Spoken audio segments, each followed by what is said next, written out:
Uh, Good morning, good evening, and good afternoon, everyone. So, this is a special kind of a session where there will be a youth dialogue among the young people who are part of this call. We will have two sections to this session. One is a closed one where we have some panelists with us, which Seyi, as a moderator, will introduce to us. Um, will be part of the closed group discussion. And once the discussion is over with the closed group, we will shift to the open group. So we have to respect the time is like the most important thing that we have to keep in mind to come out to an outcome. It's a 1.5 hour session, and the next session will start at 11:30, so we cannot exceed it like more than 10 minutes because we are starting it 10 minutes late. So that's the only request I have, that we make sure that we give enough room to everyone to participate, and we consider everyone's voice equally, whether they are from the closed group or from the open group. Thank you so much, and over to you, Say. All right. Thank you, everybody. Thank you, Pathak, Drishya. Thank you so much. Yeah. Um, Good evening, good morning, good afternoon, everybody, wherever you're watching around the world. It's the Pop Festival, the one, and it's the third international conference of the organization. We're delighted to have you join us um, for the biggest youth-led event for climate action. My name is Seyi RANSOM Akinwumi. I'm from Nigeria, and I am privileged to be moderating this section today. And I'm very, very, very happy because the section is focused on Africa, that is climate crisis in Africa, how we have been affected by some of these issues that face us. So we're very happy that you've joined us today. So before we start, I would like to mention a series of indications, like you said. Most importantly, you have to keep your microphone switched off, in order to prevent background noise, and also you have to be free to use the Zoom chat to ask questions, to speak to the facilitators, and also yeah. So we would like to share the social media handles. I think they should. I think it should be shared in the Yeah, chat we'll share. section. No need for me to be calling that out because of our time. And also, we appreciate if you can share us, your network.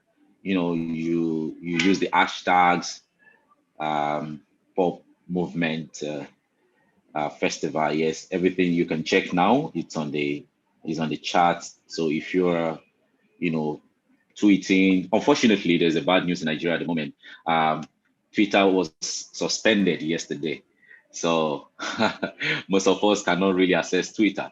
So, but then technology is smarter than any one of them. We use our other means to get into Twitter, no problem about that. But I know a few people are still finding it difficult.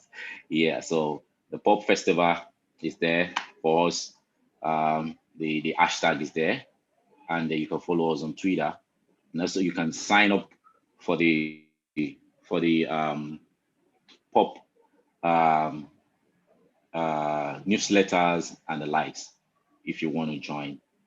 Uh, so, so we're looking forward to seeing you as you engage in each of the 6 days festival. Once again, a warm welcome to everybody. This is the day one, and I want to say happy World Environment Day to everybody listening today. And the topic, once again, that is the focus today is going to be on climate crisis, but then it's an African section, so it's going to be strictly about how Africa is experiencing climate crisis. It is well known that Africa is actually feeling the brunt of climate crisis at the moment. So yeah, I think there's no other better time to discuss this. So it's going to be a dialogue. It has been explained, and then I would like to take just go through the focus today, which is going to be flood. We're going to be talking about flood, how it's been affecting us. Drought is also part of it, and low income in your regions. So how it's been affected and the impact it has on us as Africans, the solutions that we can bring, that is the mitigation, of this for these problems, local solutions actually, and how you can involve your stakeholders to take the right actions and the right laws that could be made, to reduce the effect and to mitigate the effect of climate change and climate crisis. We are not saying climate change now, it's become a crisis. So today we have few speakers that will just run through.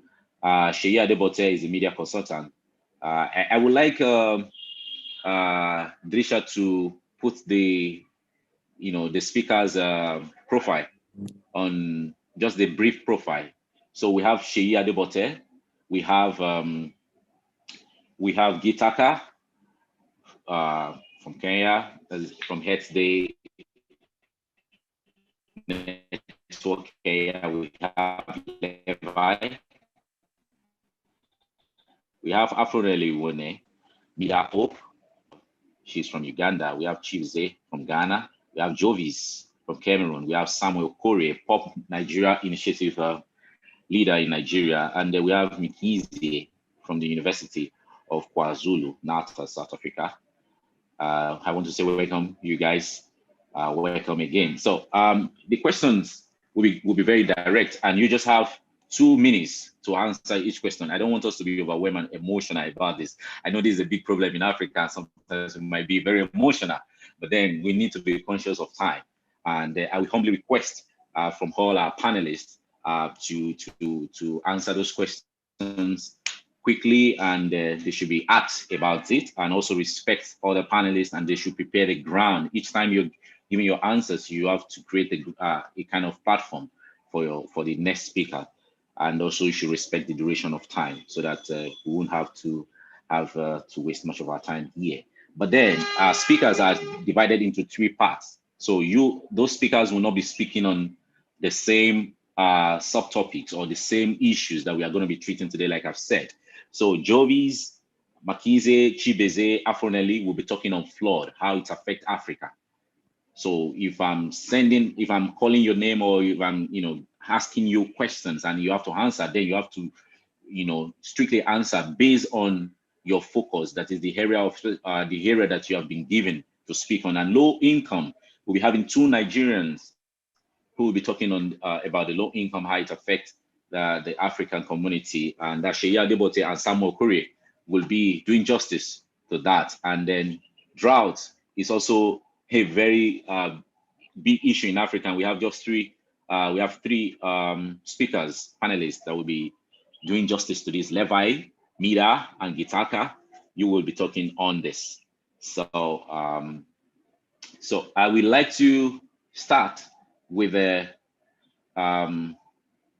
I don't know if Jovis is here, and I don't know if Afronelly. Let me just check if Afronelly is here already. So, okay. So now I will be opening the floor with flooding, right? And then Jovis, Chibeze, Afronelly, and Mkhize will be the one to talk, to give answers to these.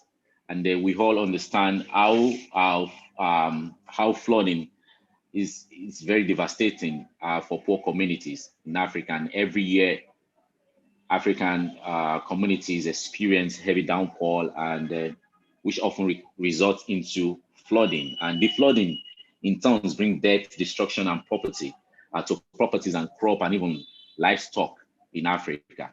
I would like to ask that how the people of Africa have been affected by flood so far. Can you just share your view on that? Thank you. I've called names of people who can talk: Jovis, Chibeze, Afronelly, and Mkhize. Yeah.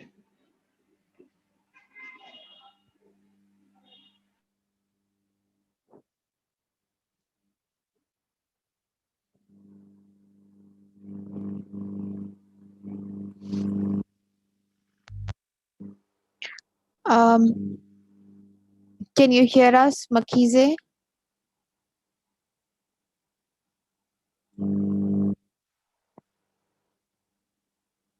Okay. I think he's So trying to speak, but he's not. Okay, if Maybe the audio is not okay, okay. fine. So what So we can can I do move to the is next section, we to have the next part? yeah we can Okay, ask I'm listening. the maybe we can Continue talking, maybe please. yeah, maybe we can move to droughts. And the question is, how are the people of Africa affected by the issue? If I may ask Levy, Meda, or Gitaka to please come forward and share your views that how in your region the droughts are causing and how it is causing, uh, uh, what effects it's causing in the region. Hello, hi. Am I audible? Yes, yes. Okay, so perfect. I don't know if I'm very visible. Um, so hi everyone. Good evening from Kenya. My name is Nyawira Gitaka. Thank you so much for having me here, and I'm glad to be joining you and take part in this session. So I'm going to just get right into it in terms of droughts in Kenya specifically. So first of all, Kenya is 80% arid and semi-arid land. So there's that, which is something to appreciate. Only 20% is considered arable land. So when it comes to extreme disaster or climate change, there's actually a report that stated that Kenya is one of the most vulnerable countries when it comes to being affected by climate change. Obviously, of late, we've been seeing extreme events in terms of floods during the rainy season affecting extreme droughts, and actually extreme weather events in general. So when it comes to drought specifically, considering the arid and semi-arid lands are also the places where we have a lot of wildlife, that increases human wildlife conflict, because that means there's fight for natural resources when talking about watering points, even grazing areas and vegetation and that kind of a thing. The second thing is that it causes even more destruction of natural vegetation, because now because of drought, then people have to depend on the little vegetation that is there for sustenance, leading to more deforestation and more devastation of the environment. However, as much as this happens, we've seen several initiatives that are, trying to rehabilitate land, etc., get rid of invasive species, which is really another big problem when it comes to ASALs, because they have some of them have very specific vegetation that can only survive there. And now when invasive species take over, some of those ecosystems are destabilized. So for example, there is a very good organization called Just Dig It. They had a project of bringing back grass. So in places where there was completely no vegetation, they partnered with the local community, dug thousands of bands, which are like semicircular, such that when the little rain comes, the rain is held there and the soil stops becoming so hard, such that it's loose enough for grass to colonize and take over. So that's just one of the initiatives I can really point out that is really trying to tackle the issue of drought in the country. The other major thing when it comes also to drought issues, it really affects, it's not only a climate change issue, it's a cultural issue, it's a social economic issue. It really ties in so much into the livelihoods of people as well, right? So in some of these areas, there are organizations that are trying to see what innovations can we come up with to tackle and mitigate climate change in areas that are more prone to drought and this kind of thing. Because it's very easy to map out in Kenya, like this is the place that will be affected by droughts this season, next season, that kind of a thing. So we do have programs where even agricultural programs and initiatives have been started in places where people thought that this would not be possible. And it's also worth noting that some of these initiatives, or most of them, are actually youth-led, which is a really, really amazing thing. So when most organizations, international, local, are going into a place and trying to find out how can we really tap into this place, it's always young people who are at the forefront and who are taking the lead in such initiatives. And I think I want to listen to someone else and what they have and be conscious of time. Thank you, Gitaka. Levy, Meda, would you like to say something? I think Levy should go first. Yeah, okay. I thought you were going to say ladies first. Now, let me just go ahead, it's fine. Okay, thank you very much. That was great from Gitaka. And I think here I'm living in Nyirenda from Zambia. And from here in Zambia, I think the most, I think the southern part of Zambia is the most affected part of the one that is being affected drought. So when you talk of the northern part, is they receive rains every year, and this is always great. So what I can say, I think from the question you said, how African people are being affected, I think drought here in Zambia, it has led to food insecurity. It has led to shortage of food, shortage of I think it has affected a lot of things, because of when we talk of food insecurity, you find that it leads to a lot of things, to a lot of these other problems because of lack of food. So people that have been affected here in Zambia, where it has also led to the issues of immigration, where people, they are trying to move out from the southern region to move to the northern part, where it has also led to shortage of land. So a lot of problems, even early marriages. I think that's what I can say for now. The effect here, that's what people have been affected. Maybe you can pick it up. Thank you, Levy. Okay. Yeah. Yes, Meda. Thank you so much, Drishya. Thank you so much, Levy and Gitaka, for that amazing response. So how are the people of Africa affected by the issue of drought? First of all, we must get to realize that drought is more of a prolonged period of abnormally low rainfall, leading to shortage of water. So in Uganda, drought has hit. I'm talking from the perspective of Uganda, and probably other countries like Ethiopia or others can relate. So most of the areas that are being hit by drought include the cattle corridors. The cattle corridor stretches from the western Uganda through the central region to the Teso region, then the Karamoja region, where it's heightened. So Uganda is agricultural sector is the backbone to its economy, and it has badly been hit. So last time while we're having some interaction, I went to think through it deeply, and it turns out that actually food insecurity, food security and unemployment have been the two effects of drought. That's where I'll zero it down to. And then with this, it has caused about so much more.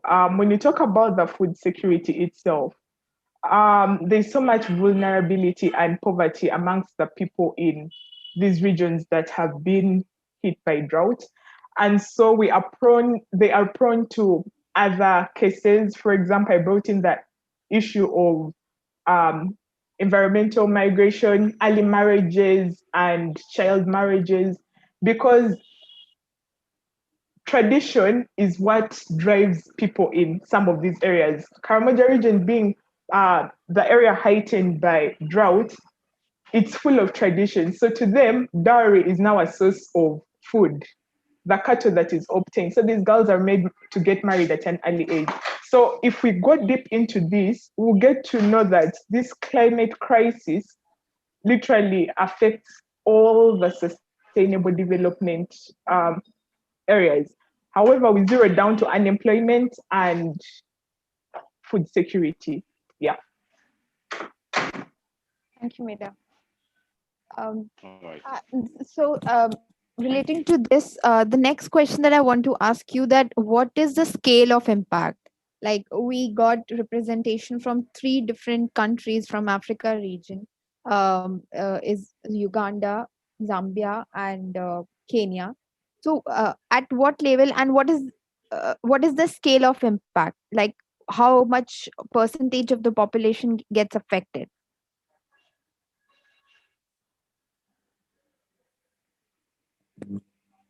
Anybody would like to cover that question? Okay. Okay. Oh, you can go ahead.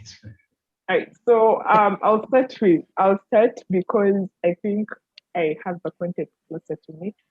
In Uganda, the population is predominantly rural. So you get to realize that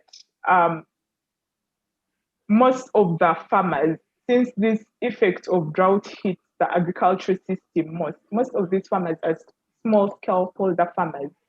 So it finds them when they haven't been built up to turn out resilient enough to the situation. So it turns out that this drought has really affected the rate of production. It has made people rely on other areas of obtaining income, which are not which are not necessarily like strong sources of income to them. And also, because of this, the people themselves in the rural setting haven't been educated enough to know what kind of food to consume.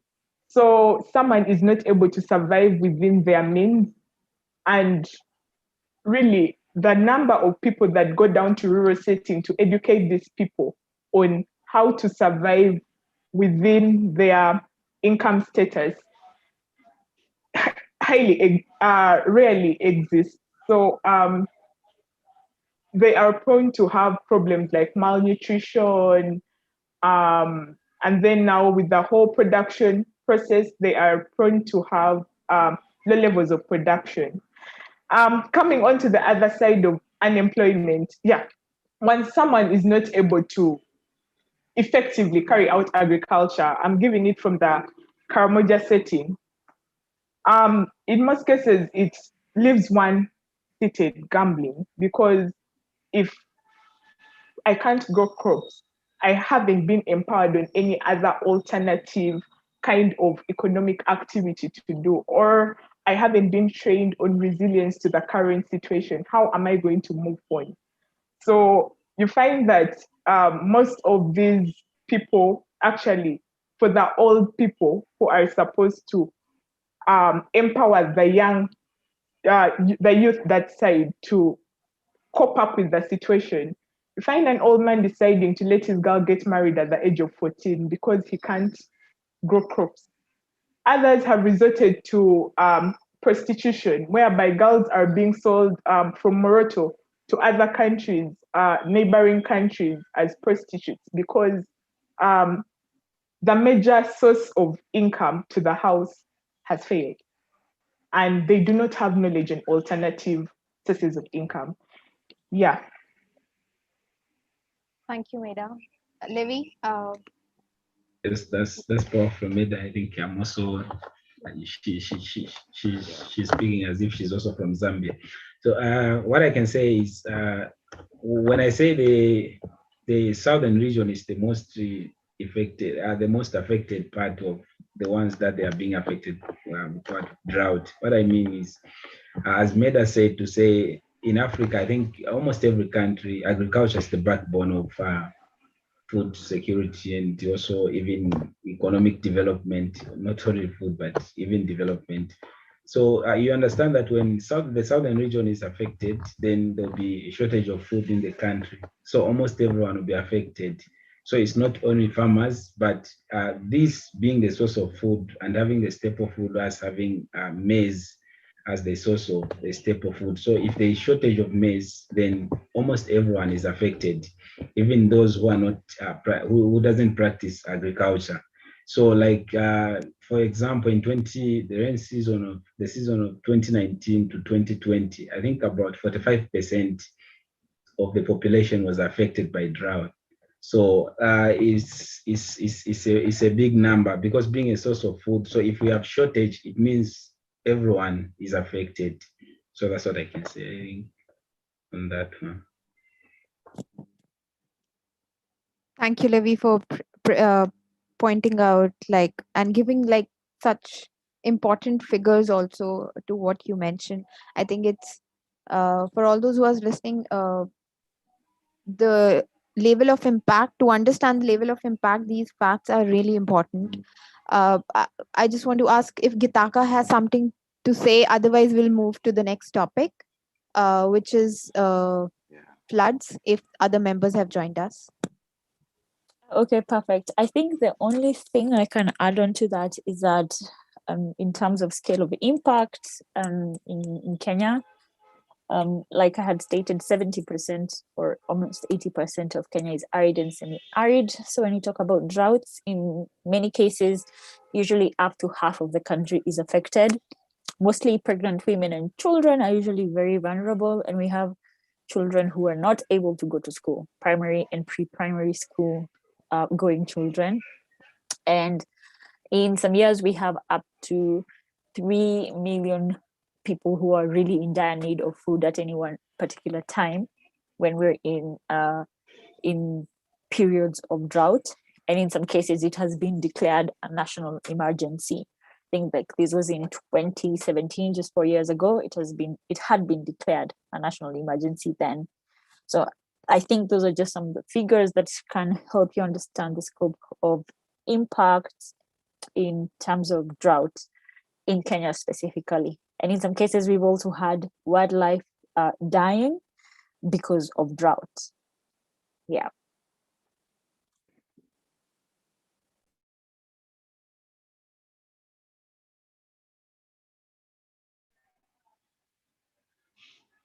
Mike, I think it's so. Yeah, your mic is Drishya, your mic is off. Yeah. So I was saying, Seyi, would you like to take over the next topic? Yeah. Yeah. Oh, sure. Right. Yeah, I will.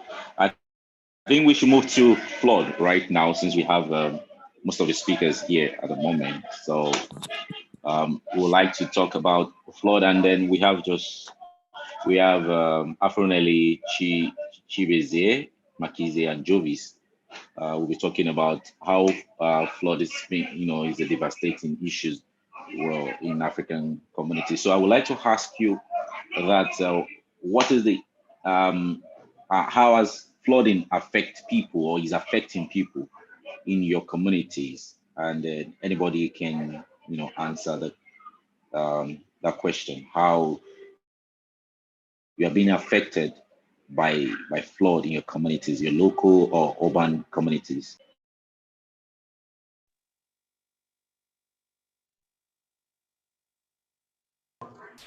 Okay, can I say something?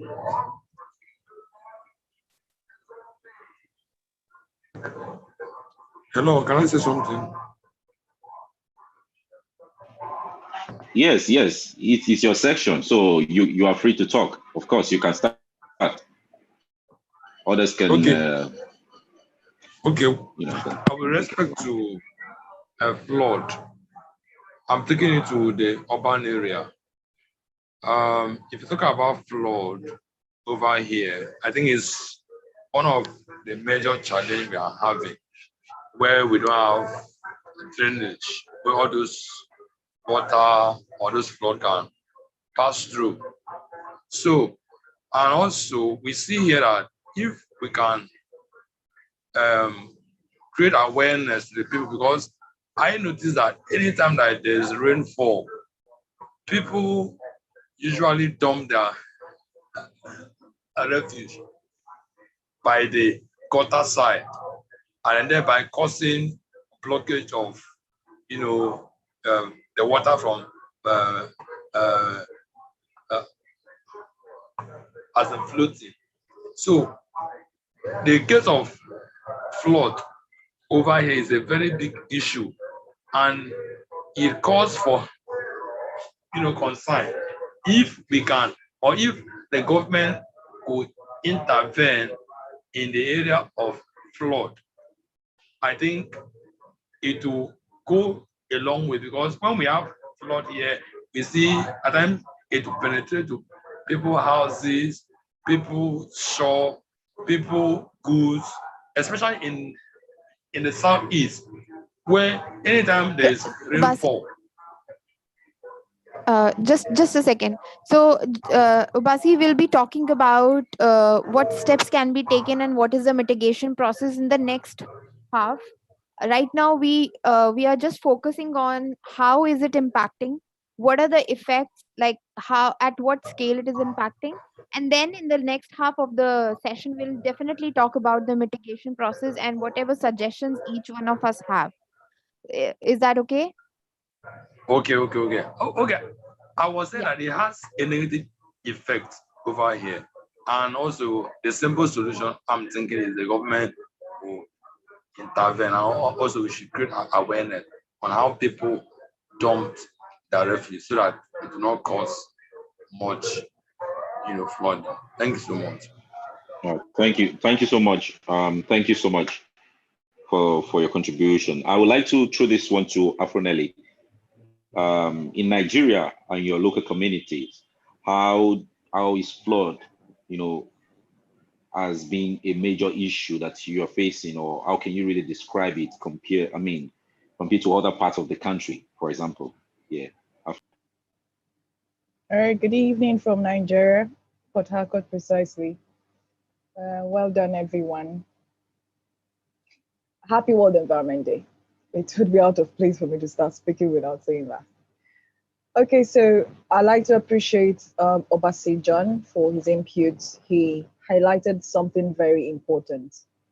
Now, flooding issues in Nigeria, from my years of field work, I would say 40% is human enabled as a result of human activities. Like Obasi said, people dumping refuse during rainfall. It's like prayers answered. When rain is falling in Nigeria, people dump their refuse in storm drains, large canals, in small drainage systems. It's a norm, not just in the southern part of Nigeria, in the southeast, in the southwest. I haven't been to the north. I haven't stayed in north for too long to notice that, but it's quite a norm. Littering, of course, is also a problem. So yes, if 40%, we'll get to the mitigation, like Pathak said, where would highlight what we should do. But littering and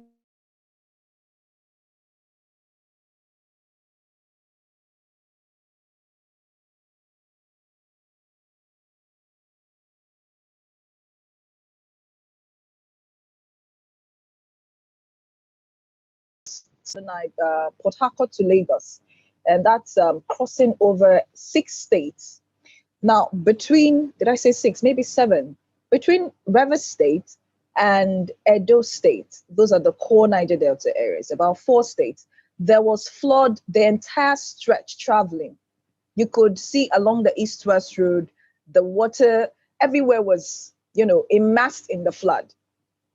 And then you begin to wonder, from the online reports we have, the National Emergency Management Agency says that only 129,000 persons were displaced. While I was on that trip, I started imagining the number of communities along that stretch in each state, 4 states, Rivers, Bayelsa, Delta, Edo State. So how can a national agency say 129? That's just one community, because we still have people who were displaced from the flood in between September and December of 2020. I still have some in my community. My aunt literally had to abandon her home in the village down to Port Harcourt just to accommodate people that were affected. People were displaced. They had to leave their homes. Properties were destroyed. People died. So we have the problem of the people and we have the problem of the government. And even if NEMA would come up and Nazareth and all the agencies would say, oh, 12 states should anticipate flood, severe flood in so. There is no measure in place to avert the problem. So we're still, it's just about talking and talking for us here in Nigeria. And it's really appalling. Wow, thank you, Afronelly. That's really a very sad situation, like when it comes to flood in Nigeria, and it's quite unfortunate.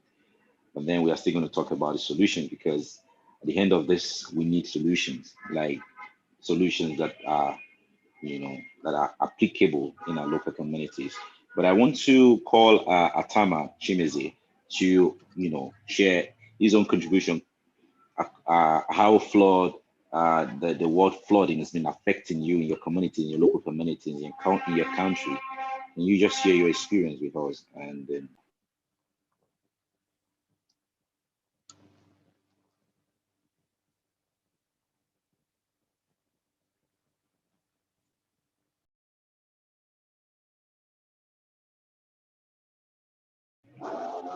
is he available or not? Maybe Maybe no. if Mkhize is Yes, no, you can available, talk.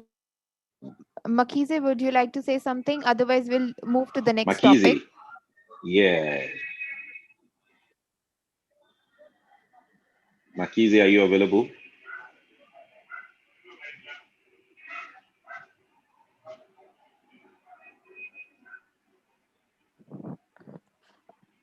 Yeah, we can see you, but we can't hear you. Yeah, we cannot hear you in a moment.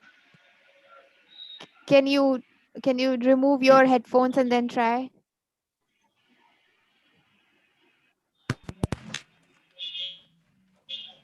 I hope it's better now. Yeah, we can hear you totally. Okay, apology before I start. My background may not be good. There's some sort of noise that is being, happening. Anyway, thank you very much for affording me the opportunity to speak on behalf of South Africa. My name is Mkhize from the University of KwaZulu-Natal. To contribute with regards to the topic, which is the impact of flooding that is contributing to, as a result of, crisis, in Africa. Yes, of course, I share the same sentiments on what other speakers already have shared. We have a big crisis in our continent. To focus more in South Africa, indeed, flooding has been, happening in a similar way where today we have experienced, a lot of, the environmental damages which have been caused as a result of flooding, such as the damage of roads, the damage of buildings, houses of people, and all of that. And this has caused a huge negative impact to actually the operations, specifically on the socio-economic development, because the moment you have all these issues, people are unable to go to work, people lose these houses, and transportation system is unable to work in such that, government is able to address all those issues. However, it is unfortunate that when these things happens, one expects that government through municipalities and other relevant, structures quickly moves in to assist so that the daily life will continue as normal. But it's unfortunate because it does not happen as it's supposed to be. For instance, I would quote a case of the informal people who loses their houses, structures, and the roads and all of that. It takes so much, time for government to be able to retain systems into normality. At the same time, we have a drainage system, which also is a result of this flooding, because it just being blocked, and it becomes difficult for government to quickly move and try to make it be more efficient as it was before. However, one would have to applaud the role that is being played more in specific by the civil society organizations, which are the NGOs within the society, and the role of young people, which have come together to try to do their best in trying to assist those people who are in need that have been affected by the damage of flooding. So yes, I concur with all the speakers that flooding is part of the natural disaster, disasters which are as a result of climate crisis that we are facing in our country. Indeed, we're experiencing it day to day. Maybe to say in specific, in our country, it has just become a norm that every year we experience, flooding. Even in this year, I'm certain that before the end of it, we'll have to, we'll experience the similar problem that we have experienced for many years, because it has now become a norm. But through, the power of knowledge and the passion and the interest of young people working with different structures, universities, civil society organizations, we are determined that we can be able to solve this problem, to minimize the problem, to say in that way, to avoid this kind of a problem to continue happen in the near future. Because if we don't do something as young people, if we don't come together to start doing something, this world future is dependent to us. We are the ones that should be on the front to try to do our best in our presence for the sake of the future generation. Thank you very much. Thank you, Mkhize. Seyi, can we move on to the next topic? Can I Yeah. want to talk about, I want to talk about the flooding in Nigeria. It's a very serious problem southward, and it actually affects the southern region, the southwest, and the southeast, along the ocean stretch line. And people living there will tell you that they've already observed that land has been taken over. A lot of land that used to be houses has already been taken over by ocean, and scientists have already estimated that this the rising ocean is caused by the melting sea ice. Yeah, so the scientists estimate that 853 kilometer stretch line across the Atlantic Ocean is going to be submerged, and including very important places like Victoria Island, Lagos State, one of our very powerful economic centers of the country. Yeah, it's going to be, people will eventually not be there. In fact, it's already happening. When you start seeing fish and sea after rainfall, you see, aquatic life, because there has been some little flood.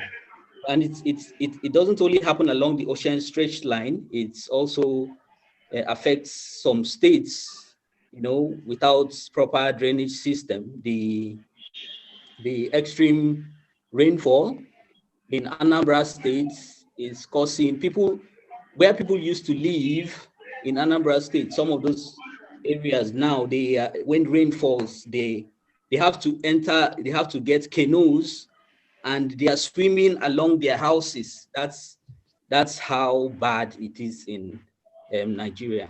Yeah, and I also wanted to add a little bit about the drought, because I didn't really, it's important for people to know that what's the insecurity that we are being faced with now in Nigeria is actually as a result of the droughts in the Sahel.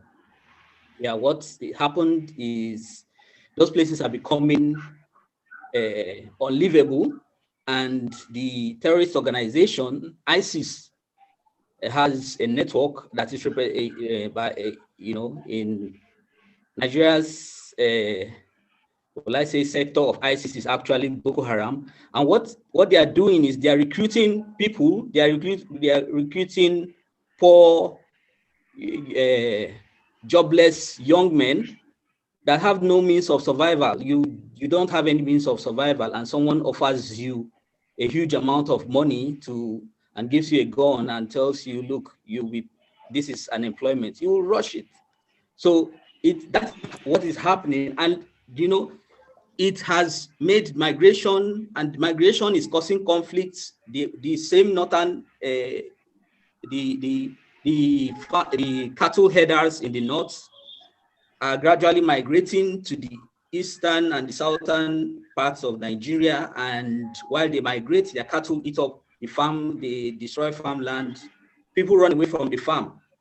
So it's happening like this. It's destroying the livelihoods in the north. People are migrating away from those areas, being taken over by Boko Haram, and then coming southward and eastward. The crisis is, being extended, and there is conflicts. And right now, Nigeria is in a real fragile situation, and it's because of climate change. So I just wanted to, so that we have an overall picture of the key places where droughts and flooding is affecting Nigeria. Yeah. Thank you, Gerald. Seyi, let's move on to All right, thank you so much. Yeah, let's move on to the last topic. Yeah, we'll like to move to the last topic. I can't see Seyi Adebote, but the second speaker Samuel is here. So Sam is there. The last topic Samuel is here. So the second, the last section, which is the last question here, will be focusing on low income. And we all understand that the climate change and poverty are deeply intertwined because of disproportionate effect. I can hear a background from someone. I don't know. There's a background. It's fine. Please go on. Can we all mute, please? Okay. How it's been affecting people in low-income communities and developing countries across the world, and then those in poverty have a higher chance of experiencing the ill effect of climate change due to their vulnerability. So I would like to ask directly to Samuel, what do you feel the impact of low income, in your community? How has it been affecting people, and the scale of impact and the effect of low income in your community? Yeah. Okay, so when we're talking about climate change and low income, we look at vulnerable communities that are also doesn't have economic balance or doesn't have any means of livelihood. And we are also talking about climate change and low income is synonymous with climate change and developing countries.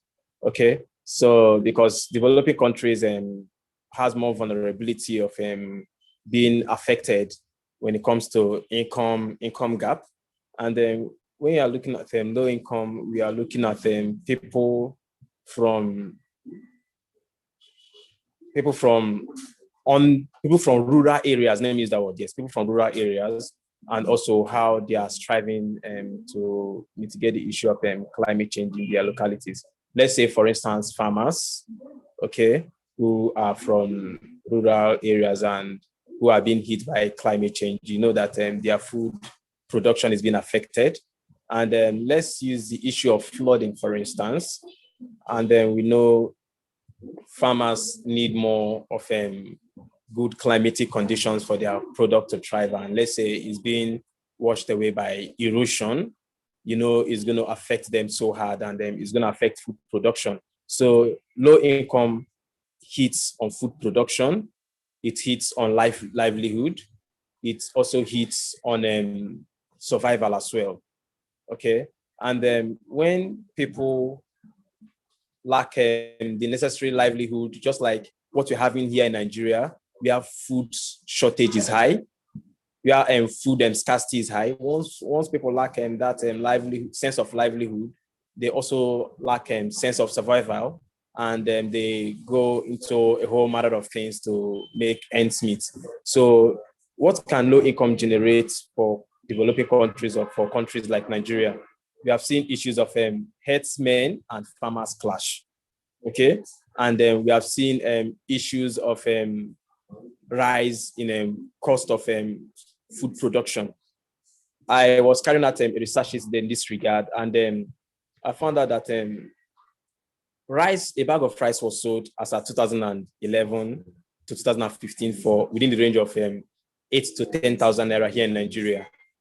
And in 2021, a bag of rice in Nigeria is sold within the range of 28 to 36,000 naira.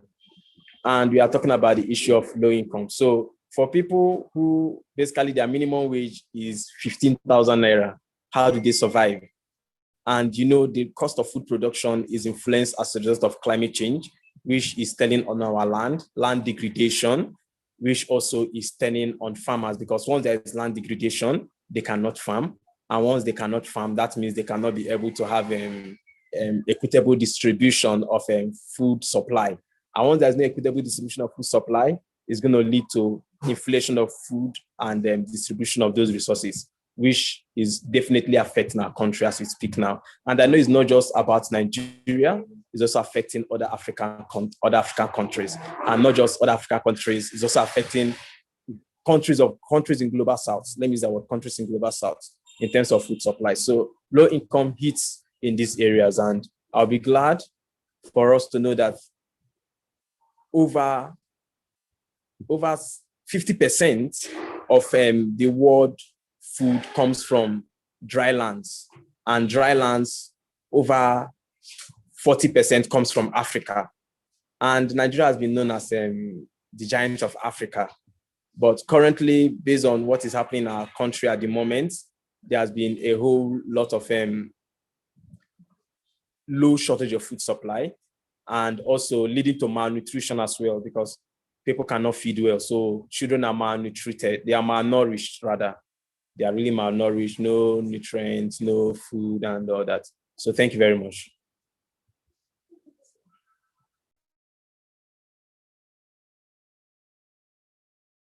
So I think, can you please unmute, Drishya? I was just saying, if anybody from the audience wants to comment on low income, please go ahead. Yeah. Otherwise, we'll move to the next section of the discussion, which is talking about the mitigation process altogether for all these issues that we just discussed.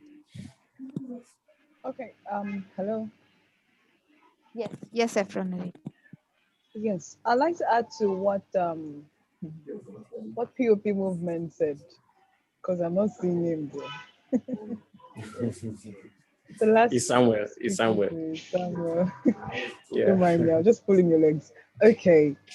I'd like to add with practical examples. Now, in March of this year, we initiated the 1 Million Trees Africa, and so far we've been able to do a couple of seedlings in different states in Nigeria. Now, there's a particular community where I partner with a center for orphans and vulnerable children here in River State, outskirts of Port Harcourt. One time we had to do a water test on a stream close to the center. And I noticed that the young people were able to describe how the streams used to be, very healthy and bluish in color. They were saying a lot of, like, 3-5 years ago, how that particular stream and water body used to be, and they fish in it. Even the little children go there, they fish, and they make little money from just fishing there. But over time, between 3 and 5 years, the water is drying up. So when we went there for the water test, they were shocked because of the pandemic, they hadn't come out for a long time. Of course, parents don't let the children out so as often as usual. So the test didn't show that there was any chemical pollution in the water, but we noticed that the water was drying up. Now that directly impacts the community, especially for the less privileged. Now, these people don't need a license, or they don't have to be commercial fishers to actually go to this water, take some catch and sell and make ends meet. So that causes low income, in my own understanding. And then another stream this one is a big river. one of our new volunteers in Nasarawa, in the far north of Nigeria, he also confirmed that a particular river that produces fishes as big as a human, it means it could weigh more than 6 feet. The water was also drying up because people were burning the rivers. I never heard that before. It caught my attention, how that people would burn a river. So all of most of the actions that we take, like I said, 40% of most of these problems are human induced. We cause the problems. So imagine such a river producing a 6 feet fish suddenly dries up. What would be the source of income for these community people? So if they used to make, say, 100,000 naira in a month from fishing, it means they are making little or nothing. And so if there was a fisher who could afford to pay 10 persons' salaries, he has nothing to offer. So the people are earning little or nothing, and that, of course, translates to low income for the community people. Okay, so let me just add something. Afronelly, thank you so much. And this year too, I traveled through the north. Traveled through the north twice this year, and it's not just about people burning the river, but rivers are actually drying up. Oh, really? I went through River Benue and I discovered that it's almost, in fact, 1/3 of it is dried up. So it's telling about climate change. And once 1/3 of the river is drying up, it's a bad market for fishermen out there, and they cannot be able to feed for their family. And also it will increase cost as well. So if you are buying fish before for 200 naira, you go to the market now and you buy fish for 1,000 naira, you'll be like, who is inflating this thing? I was thinking that it was induced inflation until I made my research about rice, and I discovered that actually is a general thing as a result of climate change. And then something I also discovered as well is that there's no restoration process to this effect. There is something I was discussing with Gerald a few days ago. Why do you say that? What do you mean there's no restoration process? There's no land restoration process, because these things are as a result of intensive use of land causing degradation of our land. Okay? So there is no. They can adopt crop rotation. Yes, they can adopt crop rotation. They can also adopt irrigation. They can also adopt cleaning of those water surface and river surfaces and all that to take away most of the plastic waste and all pollution, that. Of course. Yes, I think we'll be discussing those. So, we'll be discussing the solutions right after now. Okay, so I don't want to sit down. But before we move on to solutions, because a lot of us would which now is the most important. Seyi, please. Before we move on to solutions, I am very uncomfortable with people mentioning climate change. Before you say A, B, C, climate change, please. We cause most of these problems now. Leave climate change alone. People should stop calling the end. Start from the beginning. Human-induced action. So please leave climate change alone. Yes, human-induced action. Let me use that word. Exactly. That might be too big word for now. Yeah, environment. Truly. Yeah. Human-induced. Thank you. All right. Yeah. Okay, please, let's move on. Say, let's move on to the solution. I think we have a lot of people are really interested in discussing the mitigation process now. So let's jump into it right away, because actually, this section is, for me, is the most important, actually, because what's the excess of talking about the problems, how it's affecting us, and then we're not having solutions to these issues.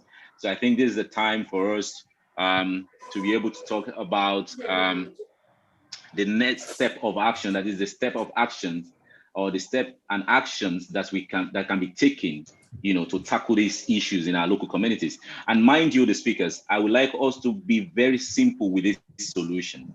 Sometimes there are so many solutions that are so ambiguous that we know that individuals or small group of people cannot, carry out this, or probably to involve the government. Let's come down to the level of young people in local communities, and let's talk about mitigating measures.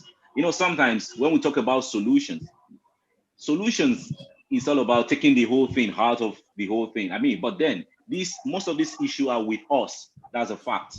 And probably they are going to live with us for 100 years because they didn't start last year. They didn't start 10 years ago.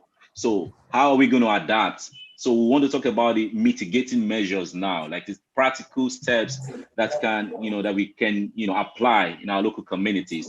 When it comes to flooding, I would like, since we just talked about flooding. So concerning flooding, what do you think could be the mitigating measure to flooding in our local communities? If you have talked about flooding, please, can you talk about this? Yeah, so I would like to take a different I mean, I like to ask you all to take a different approach. As we discussed that we discussed three very important topics, and we found that they are somehow interconnected, like the way they are affecting us is somehow interconnected.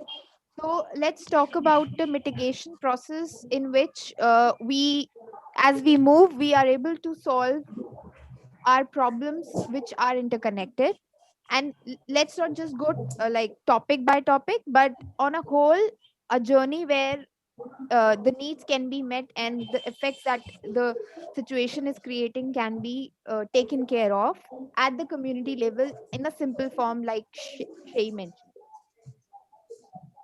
Okay, so can I say something? Yeah, please. Okay, thank you so much. And then thank you, Afronelly. I know we met yesterday, if I'm not mistaken. Yeah. Nice seeing you again. So for me, I believe that we cannot jump through mitigation without adaptation. We will have to adapt before mitigating. So first of all, I would like to say educating people on what the problem is will be number one. And after educating them, you follow them as well to tackle the problem is mitigation. So let's say in a community that is destroyed or affected by flood, the first thing is to educate the community why flood happened and also what to do to stop flooding. Now, why flood happened? You tell them probably there is no gutter, there is no drainage water channels, your drainage water channel is being blocked by plastic pollution, or the drainage water channel is not big enough, or you people are discriminating, you are pouring waste indiscriminately in the drainage channel, so this is why it's happened. So they have adapted, they'll be like, okay, yes, we've known this thing now. Wow, so we have been actually doing these things, now we know. So what do we do to solve it? Now you tell them, okay, stop pouring dirt in your drainage water channels. If the drainage water channel is not big enough, you tell them, I think we need to expand this drainage water channel to a bigger size. And then if it's blocked by plastics, you tell them, okay, now you often dispose plastic anyhow on the street. I think it will be best if we place waste bin on strategic locations where these plastics are being disposed. Instead of putting it in those drainage water channel, you put it in those baskets, in those plastics and disposal baskets. So that is number one. And also, when you're talking about the issue of drought, I feel farmers should adopt sustainable agricultural practices. And I know Gerald is here and he has most of the answers to those sustainable farming practices that farmers can adopt in terms of land rotation. You know, before now, there's what we call land rotation, that if you plant in this particular piece of land, you need to wait for the next 1 year before you plant again to allow the soil to gain nutrients and also to allow the soil to regenerate. Yeah, so if we practice farm rotation, and also overgrazing is also something too that we also have to look into, because it is as a lot of overgrazing that is giving the rise of conflict between herdsmen and farmers. You know, once pastoralists, once they carry out overgrazing in their farmlands, they don't have anywhere again for their cattle to graze on. So they start moving their cattle to places they feel that their cattle can graze on, even in your own farmland. So they don't have any say in your farmland again. So I think pastoralists should also practice sustainable grazing method, whereby they don't overgraze on their farms And for the issue of what is it, low income, I feel there should be a proper food supply system whereby people from low income homes can also survive, because once human induced action is carried out, it will not just tell on me, it will not just tell on it's not just tell on few persons, but it will tell on everybody. But the people that suffer it most is people from low income homes or low income societies that cannot actually afford the amount to buy those food at high cost. And also, let's say for instance, people that are affected by wildfire, okay, and then they don't have anybody to speak on their behalf. So their means of livelihood is gone. So a good mitigation process is that government should put a policy that will help to assist people from low income homes to adapt to sorry, Afronelly, I have to say climate change again, okay? Because if I don't say climate change, I don't think that's, yes, I don't think there's a better word to describe what I'm trying to say. So thank you. I'll give the floor to other persons now to speak. I'm just going to start off from where you stopped, Samuel. You see, after this conference, two of us will be dragging ourselves on Twitter. Just make sure you have your VPN downloaded. Okay. The VPN will help. My VPN has been active. In fact, I just released a video with climate tracker on restoration of dry land. Your middle name is Climate. Okay, I'm going to start off from where you stopped to try and prefer. I love the concept of adaptation. Yes, because most of these problems, let me speak pidgin, sorry for foreigners. Not the way we feed you. You don't dig, say you don't dig. We go live with them like that. That's what I can say. But let me start off with grazing and the headers clash. See, don't even put that one close to drought because I know agree. You know why? Let me now use climate change. Back to the word we say we should avoid. Do you know that even the headers issue is increasing climate change in Nigeria? Now, most of the time I educate people on radio, and what I've been, the Eco Pledge we're running this year is take a decision to boycott red meat. The reason is this: the level of greenhouse gases, the amount of greenhouse gases emitted in the atmosphere in the production of these dairy products, red meat especially, is very high. For the production of 1 kilogram, research has shown that there's an emission of 60 kilograms of greenhouse gases, especially methane, from production while these animals are grazing and feeding, chopping the hay. They're emitting methane. Even till the consumption, even humans, when we feed on red meat and we fat, we are expelling methane.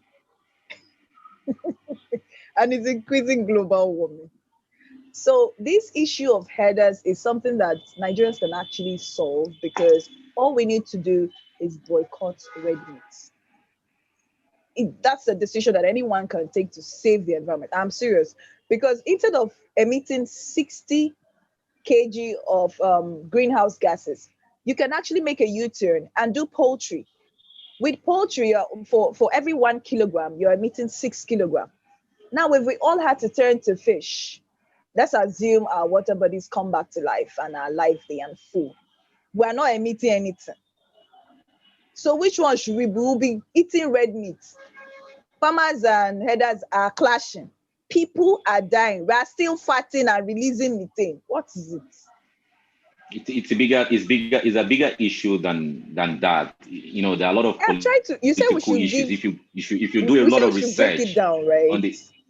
So when I'm saying simple things that individuals can do, leave red meat alone. We're going to solve three problems. Afronelly, it's not everybody that like white meat. And like me, I don't like fish. Chicken. You don't like fish. You don't like snails. You don't like prawns. See, there are lots of alternatives. You don't have goat meat. Do you know the cost? Do you know the cost?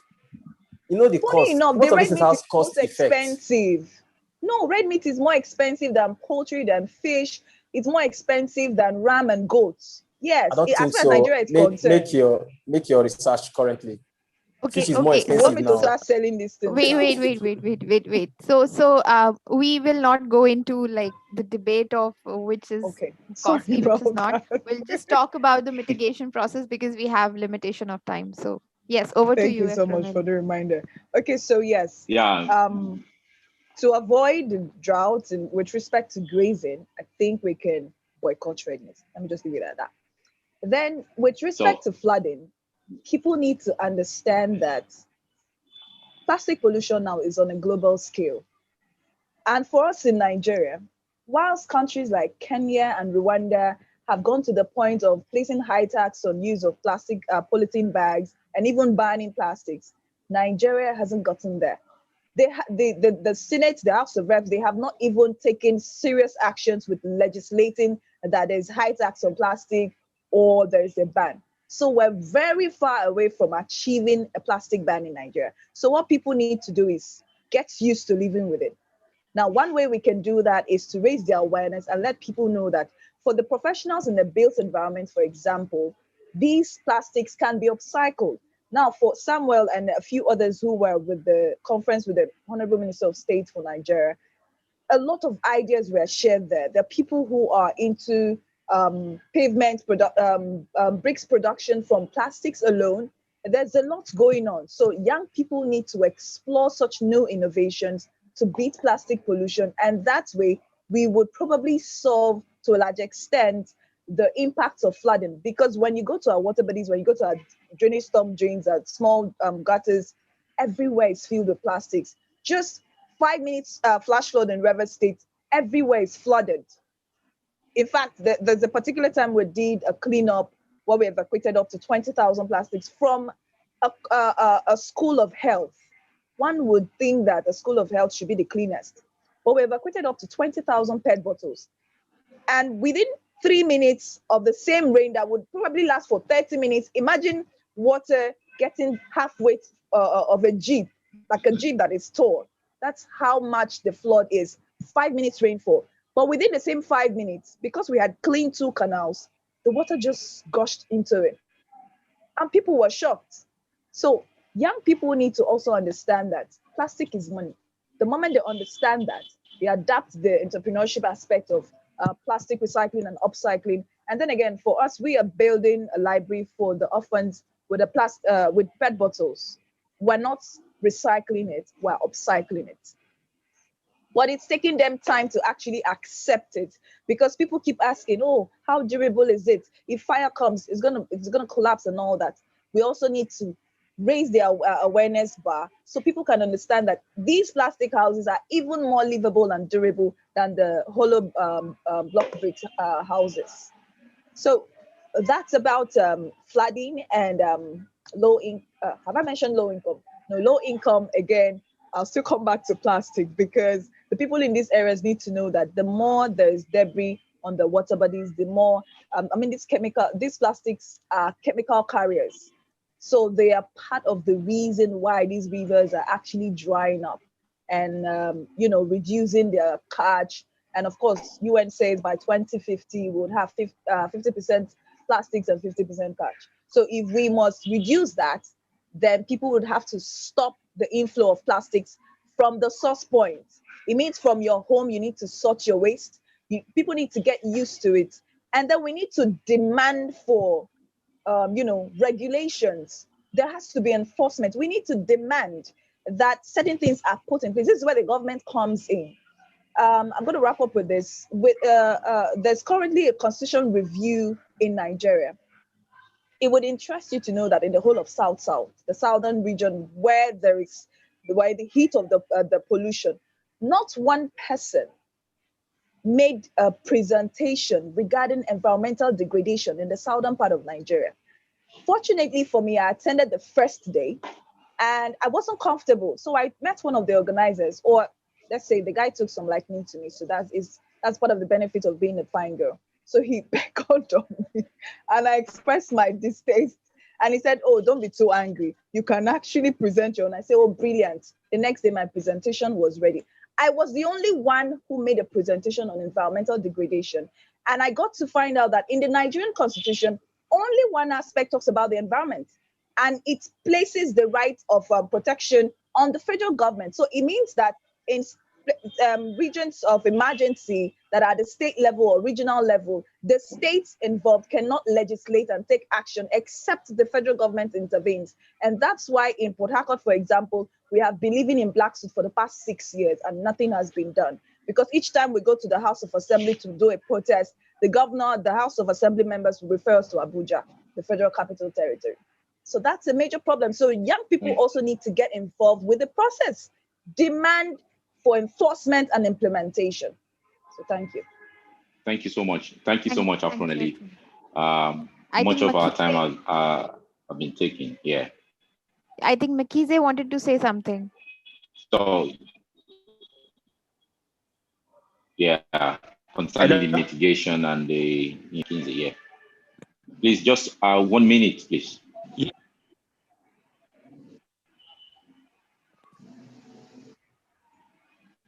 Okay, thank you. I would like to just provide two key inputs in respect to the mitigations. Firstly, I concur to my colleagues that I think young people need to be involved, but I liked, the reply comment to one of my colleagues who said the issue is empowerment. So, like for instance, you have a lot of young people who are not involved in climate action. Like for instance, are only those that are involved and interested.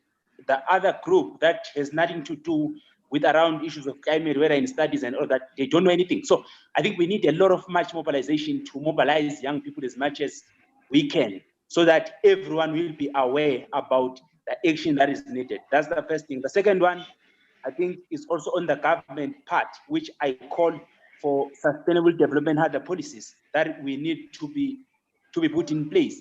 For instance, you have a situation where in our country, government allow people to go to urban areas, even in areas that they are not supposed to be building informal houses. When now, the climate crisis happens, it affects them, and then they expect government to rebuild houses on a place that they do not legally qualify to be at. So I think a lot of regulation and policy enforcement that is needed here to avoid some of, the aspects that may be needing, for the cause of climate action unnecessary. So those, I think, are key major inputs that I think are necessary for taking us this debate forward to ensure that we are able to achieve what we intend to achieve. Thank you. Yeah, thank you so much. Levi. Yes, let me also say Gitaka. something. I would like you to yes, great points. Introduce something. Yeah. Yes, great points from my colleague Sam and also Afronelly. I think these guys and even Mkhize, they are doing great. So what I can say also on this issue, I think as Sam has mentioned, to say people have to be educated. I think it's vital, as they say, an awareness is the first element of change. People have to be aware. What I've come to discover, what I've come to understand is people, they don't know, they don't understand. So, and also we have an issue like here in Africa, you find that the only youths who are advocating for environmental issues are those who've done an environmental study or they've done something on environmental issues. And those who've done these other courses, they won't pay attention to such issues. So you find that in our country, even the government, they don't pay much attention to such issues, because someone who's done a certain course will just say, me, my business is this one. So even when we visit universities, when we go to colleges, even in communities, you find that people who lack understanding about environmental issues, they won't even support whatever that you do. Even if you post it on social media, people, they'll just look at it and say, this is not part of me, and this is it's not me who can do this. So it's what I think is people, they have to be educated. We have to increase awareness We have to increase an awareness programs to our fellow youths. even in communities, for them also to rise up and support the program. And I've also come to discover, like here in Zambia, you find that to check on the policies, not all the policies are bad. So there are policies that they support these programs, but they lack implementation because people they don't support. So even today, what I was saying, I think we've been invited. They were the government, the minister was talking about planting trees, and also today being the day, being our World Environmental Day. So people they say we have to plant trees. So I was saying, but this it has to be not only for the day, because the cutting of trees, it takes place daily, on daily basis. People, they make charcoal, they clear land for agriculture and also for building of industries. So even the planting of trees, it should not wait. We have to put it that it has to be part of life, like every day, always, wherever they go. Like people, they have to consider this issue. Then we're not going to have problems like let me also mention climate change here, which leads to which leads to droughts. So people, if they get it right and they also understand, maybe we can even put it to be part of the curriculum for everyone to understand for every course, so that everyone may know this the impact of the land degradation, so that we can speed up the process of land restoration. I think that's what I can say on this one. Thank you. Drishya, Meda also I want to, can we make it quick, Meda? I want to make a little correction because I'm actually a sustainability expert, and I need to, when I see a solution that is not sustainable, I just feel I'm obligated to point it, make it clear that it's not really sustainable. And like one of the issues, I've heard a number of people talking about beef and boycotting beef. And the truth is that it's not sustainable. It is, first of all, in where cattle really contributes to greenhouse gas emission is in the developing countries, where they feed cattle with soya beans, where in Brazil, a lot of land is being converted from forest to soya beans farms, and yes, cattle emits emission, but how many cattle do we even produce in Nigeria? In Africa, how many people eat cattle? In developed countries, they eat meat like it is the amount of meat that is eaten every day by individual is unbelievable, especially in the United States. So that is actually, where the cattle thing is. Now, with respect to not being a sustainable solution at all, cattle is linked with social and economic problems.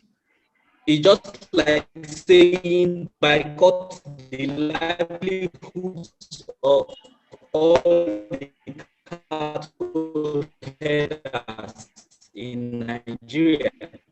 Just like saying boycott the social. Gerald, I think you have a connectivity issue. Your voice is dropping in between. Festivity with cattle, all the people that have like some places have some religious, something that is linked to their religion. So those are not sustainable. What you eventually do. Okay, let me put off my camera. Yeah, I hope I can be heard. It's not, boycotting bread meat is not a sustainable solution at all. It's like saying boycott livelihoods of all the cattle headers. So we really have to discuss the mitigation process. We don't want to comment on each other's ideas that we have presented. If you have, because we have very less time, So instead of Okay. discussing one mitigation, like one idea that has been proposed, let's talk about what we have to say, because we have two other people who wants to say something.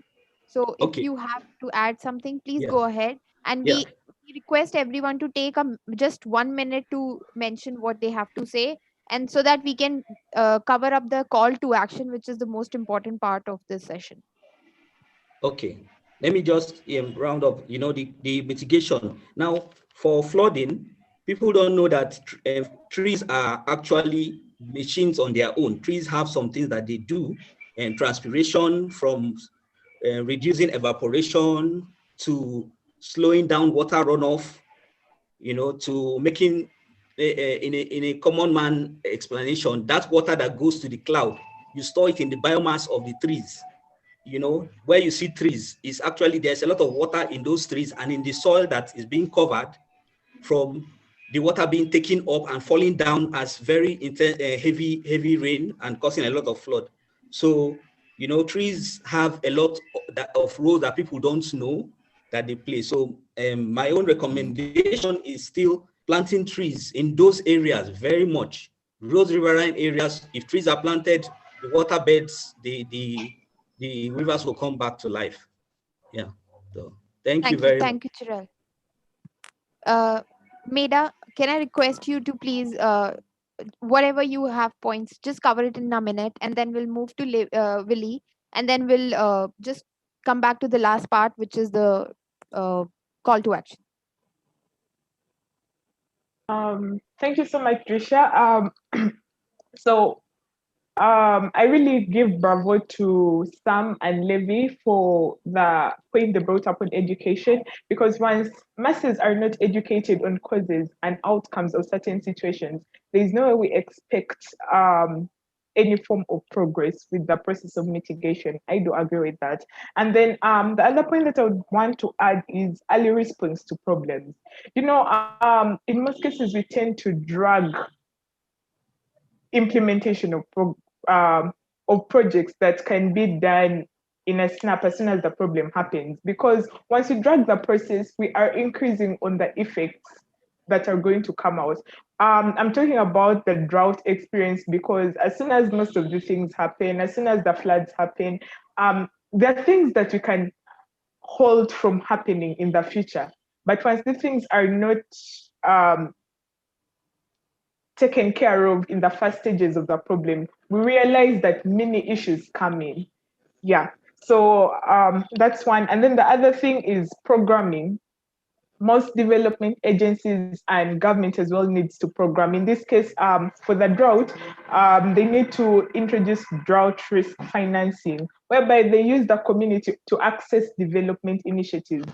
In this case, their work is to finance, and the members of the community are the ones to scale up the project, because they are the ones who are staying there and they know what the situation is like. There is no way I'm going to come out and decide to go and implement a program in Karamoja without the natives themselves giving me an idea or guiding me on what exactly is happening. The other thing that I had to do with drought is encouraging value addition chains suitable for both skilled and unskilled parties. Value addition is the trend right now with agriculture, and it takes knowledge for one to do it, not formal knowledge from school. Just guiding someone on how to do something can even make them probably come with a better innovation than the basic guidance given. So while going down to communities, the training should be given considering both skilled and unskilled members of the community. And then alternative ways to improve livelihoods other than agriculture, because agriculture being the backbone of our economy, not alternative ways of improving livelihoods other than crop farming. Because we can't get rid of agriculture, but we can have alternative methodologies. For example, in the Karamoja sub-region, lately people are coming up with apiary, because apiary can handle the current situation there.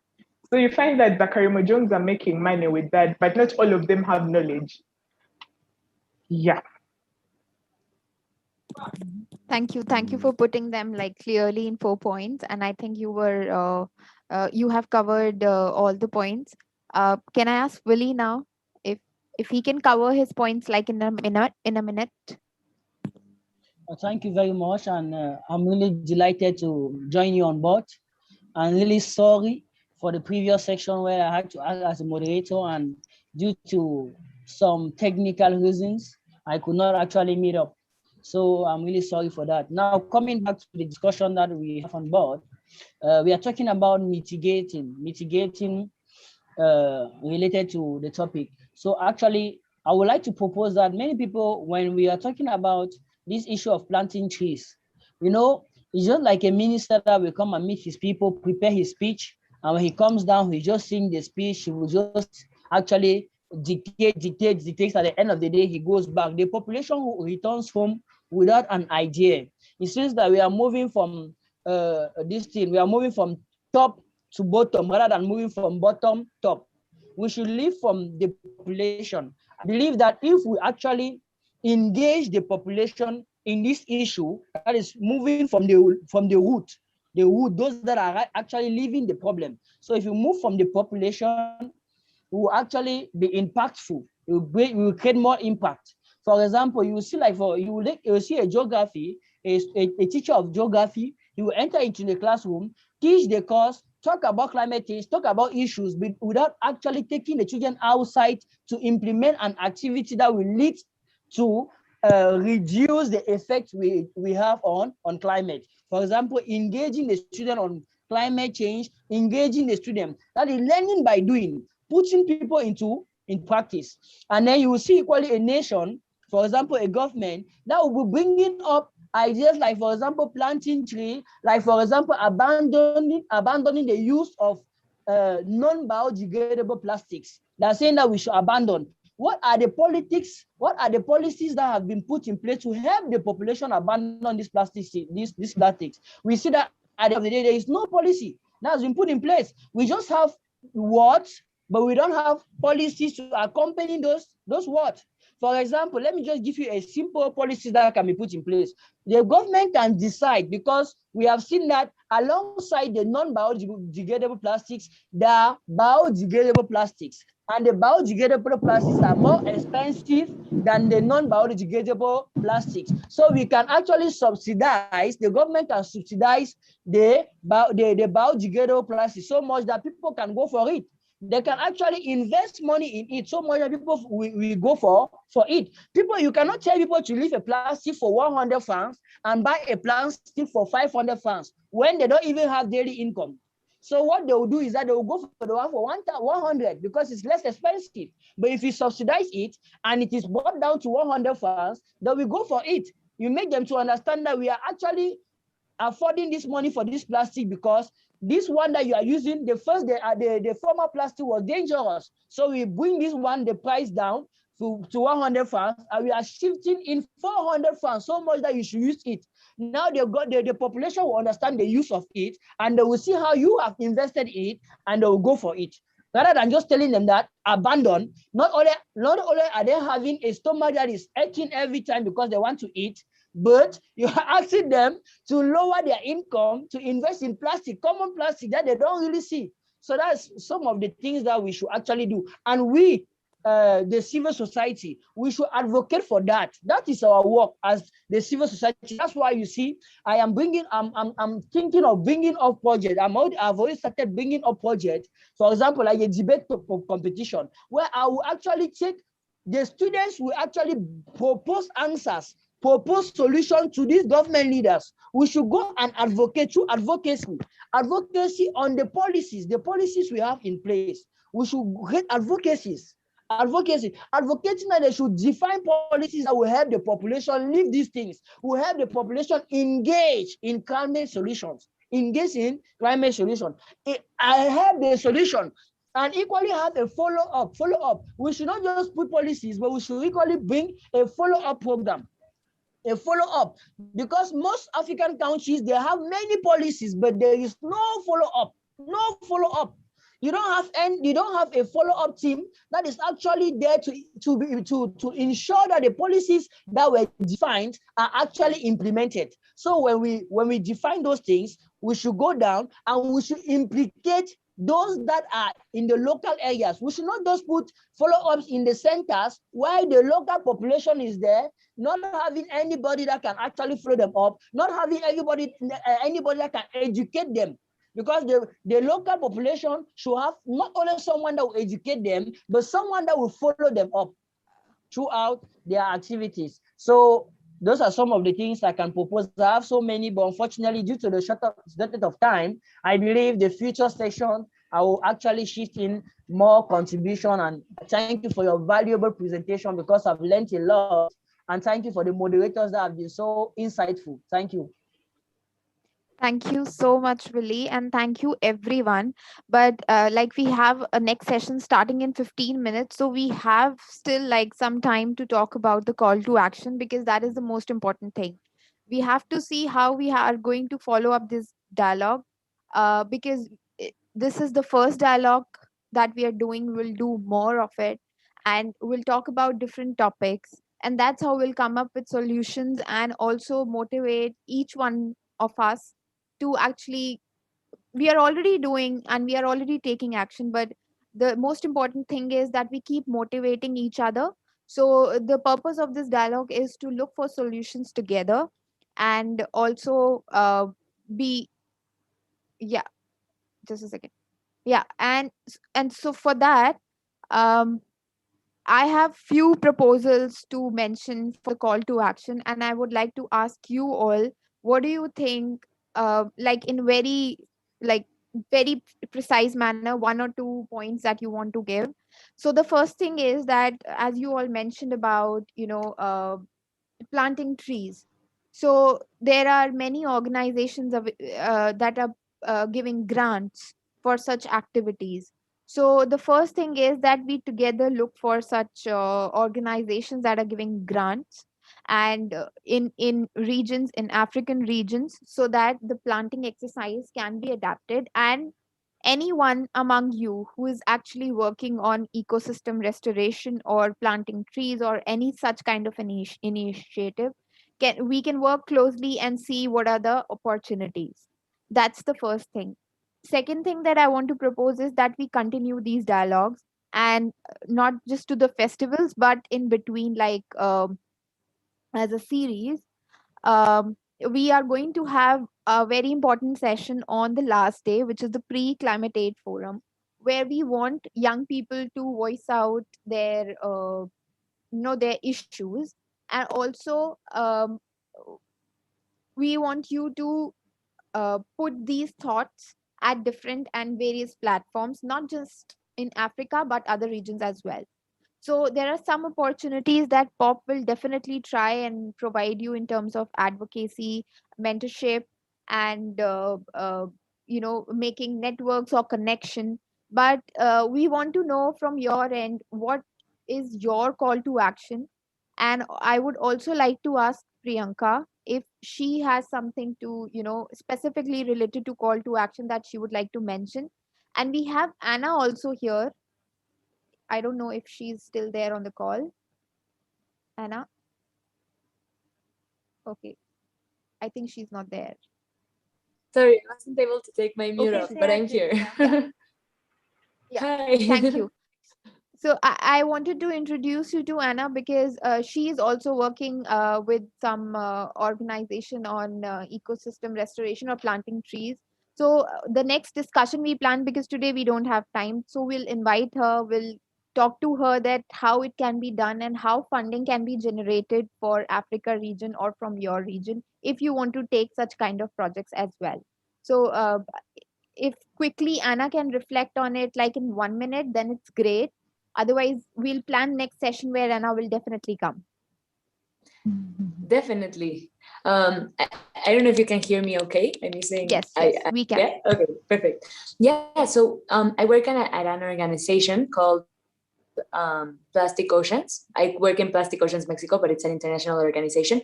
And we have an event coming up in August that focuses on planting trees. So it's actually called Trees and Seas because we're focusing on the importance of the relationship between these two important ecosystems. So I don't want to take up too much time, but basically we are becoming allies with different tree planting organizations across the globe. And our goal is to plant 50,000 trees globally within that week. In Mexico, we are reaching in Mexico specifically, we want to plant 20,000, and we're at that goal so far with our partners. So that's very exciting, but I would love to tell you guys more about it. And in future conversations, such as Drishya was saying, I would love to see how we could really unite our efforts and make plant more trees. Thank you, Anna. Priyanka? We can't hear you.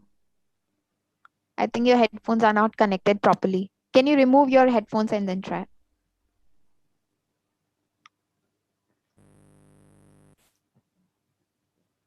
Am I audible now? Yeah. Okay, great. So I think what Drishya covered, we go in the same line.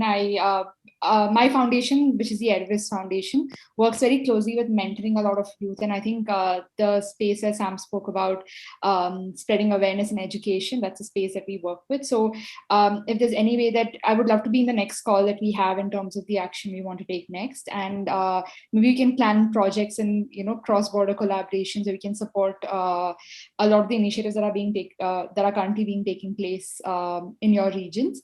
So yeah, I would love to be a part of the call. And of course, like Drishya mentioned, the pre-Youth Aid Forum would be a great space to have the voices participate and, give in your ideas. So I think that's a great call to action as well. So yeah. Thank you. Now I would like to ask the participants if you have some idea related to the call to action, which we can incorporate and discuss and work on. Like, because we don't have a lot of time, so I would just give like 3 minutes and we'll close the session, if that is okay.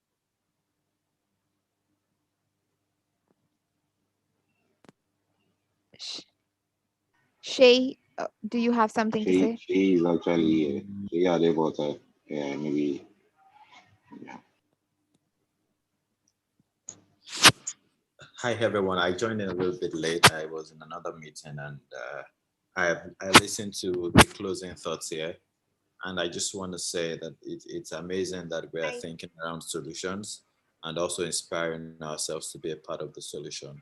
So it's really great to keep following out the works we do and using every platform we can to communicate the things we do. So it's not just a few people doing the work and appreciated. So it's best that as many of us that are doing things in little ways we can, that we can also amplify and communicate those things rightly and inspire a larger crowd of people to join us in being environmentally responsible. Thank you so much. Willie, do you have something to propose? Please go ahead. Ivan also raised his hand.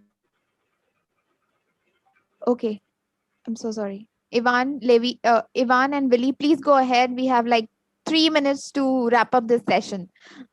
Okay, so just adding up a little bit on what you said about the organizations and how can funds be taken from them or used, or those organizations supporting these kind of initiatives. I was thinking Mexico has like a policy in which they pay for environmental services. So there are communities in the forests, in these kind of areas, rural areas, where the government pays the people if they keep their forest or such specific areas healthy. So before they used to just cut down the trees, sell the wood and do something with that. But now they are being paid to protect the trees that are also like sources of food and many things for the communities. So I don't know, well, my first question will be if there's something like that in your countries, and if there is, then I don't know, like look for some ways to make that happen, like more widely spread. And if it isn't, then maybe a policy could be great to start like helping in that way. And well, very much that will be the idea. Just adding up on what you said, that the government can be the one instead of organizations, or also like these companies around the world that usually pays for others for their carbon footprint. So others are like keeping these trees and forests, and these organizations, well, companies more like, these companies pay these communities some money in order for them to keep, let's say, polluting. It's like, related to the carbon footprint of the company and stuff. So that will be my intervention. Thank you. Thank you, Ivan. Willie. Okay, thank you. I'll really be brief, so much that we gain in time. So I'll just wish to say that we have talked about planting trees, we have talked about all the initiative, but I believe equally look at advocacies. I propose advocacy. We should indulge in advocacy. Civil society should do an advocacy towards the government, so much that the government should actually help the local population to respect the principles that they themselves have defined. So those are some of the things. The advocacy should be done at the level of civil society, not only with the population, but equally with the government. So it should be two-sided. With the population, engaging them to actions, picking out actions by educating them, and secondly, advocating with at the level of the government, so much that an assistance should be implemented. We just listened to the previous speaker that spoke on a system that is being implemented in Mexico to assist the population overcome the challenges. But unfortunately, some of those systems are not found in many of our countries. For example, like Cameroon. You go to Cameroon, you are picking out initiative. Nobody is supporting you, like just the project I proposed here on bio debate, on the concept I brought bio debate and eco debaters. Unfortunately, all those things where you put them, your government will not support you. They'll look at you, they'll say, okay, that's good, that's good. It will limit a level of appreciation, but there is nothing like, for example, shifting in something so much that the action should be implemented. It's only external partners that can help. So we need to advocate as much as possible onto, advocating means that we should implement these actions and we write a good report and forward to them, bringing out the impact that has been done on the field. I believe from there, they will understand that this thing is serious, and we can pass through this and reach better results. So that's what I can propose for actions that can be implemented to see that the challenge is being overcome. Thank you. Thank you, Willie. In fact, you just mentioned what I was about to mention to conclude this session. So whatever discussion we had happened today will be documented in a way that it can be a very strong document for all of us to use as an advocacy document. Whatever suggestions or outcomes that comes up will also be shared with you. I'll make sure that the document is provided to all of you who are part of the call, and get your feedback on that, and then let's improvise it further when we plan for the next discussion. In fact, we really don't have to time even to conclude the session in the way we wanted to, but because we are starting with a new session in next 2 minutes, but we have Dr. Ash, and I'm sure that all of us wants to listen to him more and more. So before the next session starts, if Dr. Ash would like to just say a few words to all the young people. Thank you so much. I'm very, very excited to be here with the incredible leaders that we're together with right now. And I know several who are probably tuning in. But I just want to say that, it's deeply moving and very profound to see the passion and the conviction with which you're leading initiative on the ground. And it's very, very important what you're doing, not only because you have the potential to make the difference you're making already, but also because the real movement will come from your mobilization of many more young people on the ground.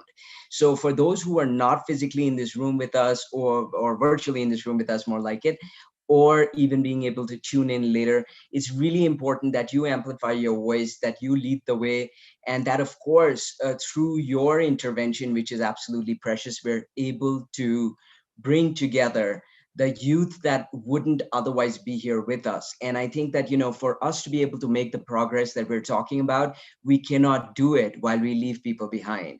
So I just want to say you're really at the forefront of this. And I totally agree with the whole initiative of sort of articulating what the key outcomes are and how we might be able to support an advocacy initiative based on the work that you're doing and your voices and initiatives. I just want to say, Billy, it's incredible. You know, you have a lot of drive and passion, and I know what your conviction, especially around these issues are, and your commitment to youth. You know, it's not only that you're committed to the issues, but you're also profoundly committed to the young people in Cameroon and beyond. I know that. And I say that, you know, for the many people, it's very hard for me to sort of individually articulate everybody's names, but for those whom I'm able to see immediately, certainly, you know, Meda, Ivan, Priyanka, Komal, Drishya, and the many, many POP family members I know, we have had the good fortune. And Madhvi, hey, my friend, Dr. Solheim, it's such a pleasure to have you here. Thank you so much for joining and for your invaluable time and insight. It's truly an honor to have all of you here with us. And I just want to just close by saying that let's take this forward, just as we've talked about right now. And I just want to say that this is the start. So let's just keep going, please. And my heartiest congratulations. Thank you for amplifying your voices and sharing all your experiences. And with that, I want to say that we have a very, very important and insightful session now that we open. And I'd like to welcome all our amazing speakers and guests, and Dr. Solheim, Madhvi, Charles. It's such a pleasure. I'm sorry if I'm not able to see my screen very well, but I'll hand over to Drishya, Komal, and Priyanka to get us started. And once again, I'd like to convey my warmest welcome and thank you so much for being here. And thank you all for the amazing work you're doing. Thank you, Dr. Solheim, too. Thank you. Thank you so much, Dr. Ash. Hello, everyone. Good morning, afternoon, evening. A warm welcome to day one of the 3rd International Conference and Pop Festival for Youth-Led Climate Action 2021. We're delighted to have you all join us for one of the biggest youth-led events for climate action. My name is Priyanka Prakash, and I am from India. And we are excited to welcome all of you to this session, which will focus on the topic microplastics and its impact on environment and health. We are very happy to have you all join us for this very meaningful conversation. Before we start, we would like to mention a series of indications to participants. Kindly keep your microphones switched off to avoid background noise. Please feel free to use the Zoom chat to send in your questions. Our facilitators will help us coordinate to respond to your queries. We would also like to share our social media handles to keep you informed about our future activities. You can find the same in the chat. And also we invite you to use our hashtags when sharing festival content. And if you're posting anything from your account, please use the hashtags mentioned in the chat. You can also sign up for the special workshops organized by POP partners that will take place during the POP festival, which will also be available in the chat. And you can also sign up to be a part of POP using the link that we will share in the chat as well. We look forward to seeing all of you and engaging with each one of you through the course of this festival. Once again, a warm welcome to everyone. With this, we would like to begin the session by inviting our esteemed panel of experts who are here to shed light and expertise on the topic. Dr. Ash, I would like to invite you to just give an introductory note before I invite the panel and the speakers one by one. Thank you so much, Priyanka. I'd like to say, you know, we're hugely humbled and grateful to have, you know, the greatest leaders to provide their wisdom and insight. And thank you for sharing your time and experience with us here. We will be talking about the issue of microplastics in particular and its implications on the environment, environmental health, and human health as well. We know that we're still sort of starting to scratch the surface in terms of our understanding on these issues, but we have tremendous experience in the room right now. And I know that it'll be the guiding light to the work that many young people I know who are here with us and also committed and listening in both during and after this session to addressing the plastic crisis. And really, I would in fact go as far as to call it a plastic pandemic. So, you know, I know that this is going to be an extremely enlightening and insightful discussion. And thank you very much, Dr. Solheim, for coming. And I'm very, very aware of your constraints in terms of time. So we'll definitely make sure that we invite you to speak with us first as we kick off this discussion. And thank you very much, Madhvi, a young an incredible leader. Thank you, Madhvi, for being with us. Charles, it's such an honor. And we're delighted to have you here. And Drishya, who's also been very, very invested in dealing with this issue, particularly looking at plastics and its implications on health. And like I said, this is an area we need to know much more about. So warm welcome to everybody, to our great young leaders and to our wonderful, inspiring speakers. And Priyanka, with that, I hand over to you. And thank you so much for welcoming everybody. But a warm welcome on my behalf. Thank you. Thank you so much, Dr. Ash. And with that, I'm honored to invite the very first speaker for today. Dr. Erik Solheim is a well-known global leader on environment and development, as well as an experienced peace negotiator. He served as the Norwegian Minister of Environment and International Development from 2005 to 2012. During that period, he initiated the Global Program for the Conservation of Rainforests. He brought Norwegian development assistance to 1%, the highest in the world. Dr. Solheim has been chair of the OECD Development Assistance Committee, the main body of world donors, as well as executive director of UN Environment. He led the peace efforts in Sri Lanka as the main negotiator of the peace process and has played a vital role in peace efforts in Nepal, Myanmar, and Sudan.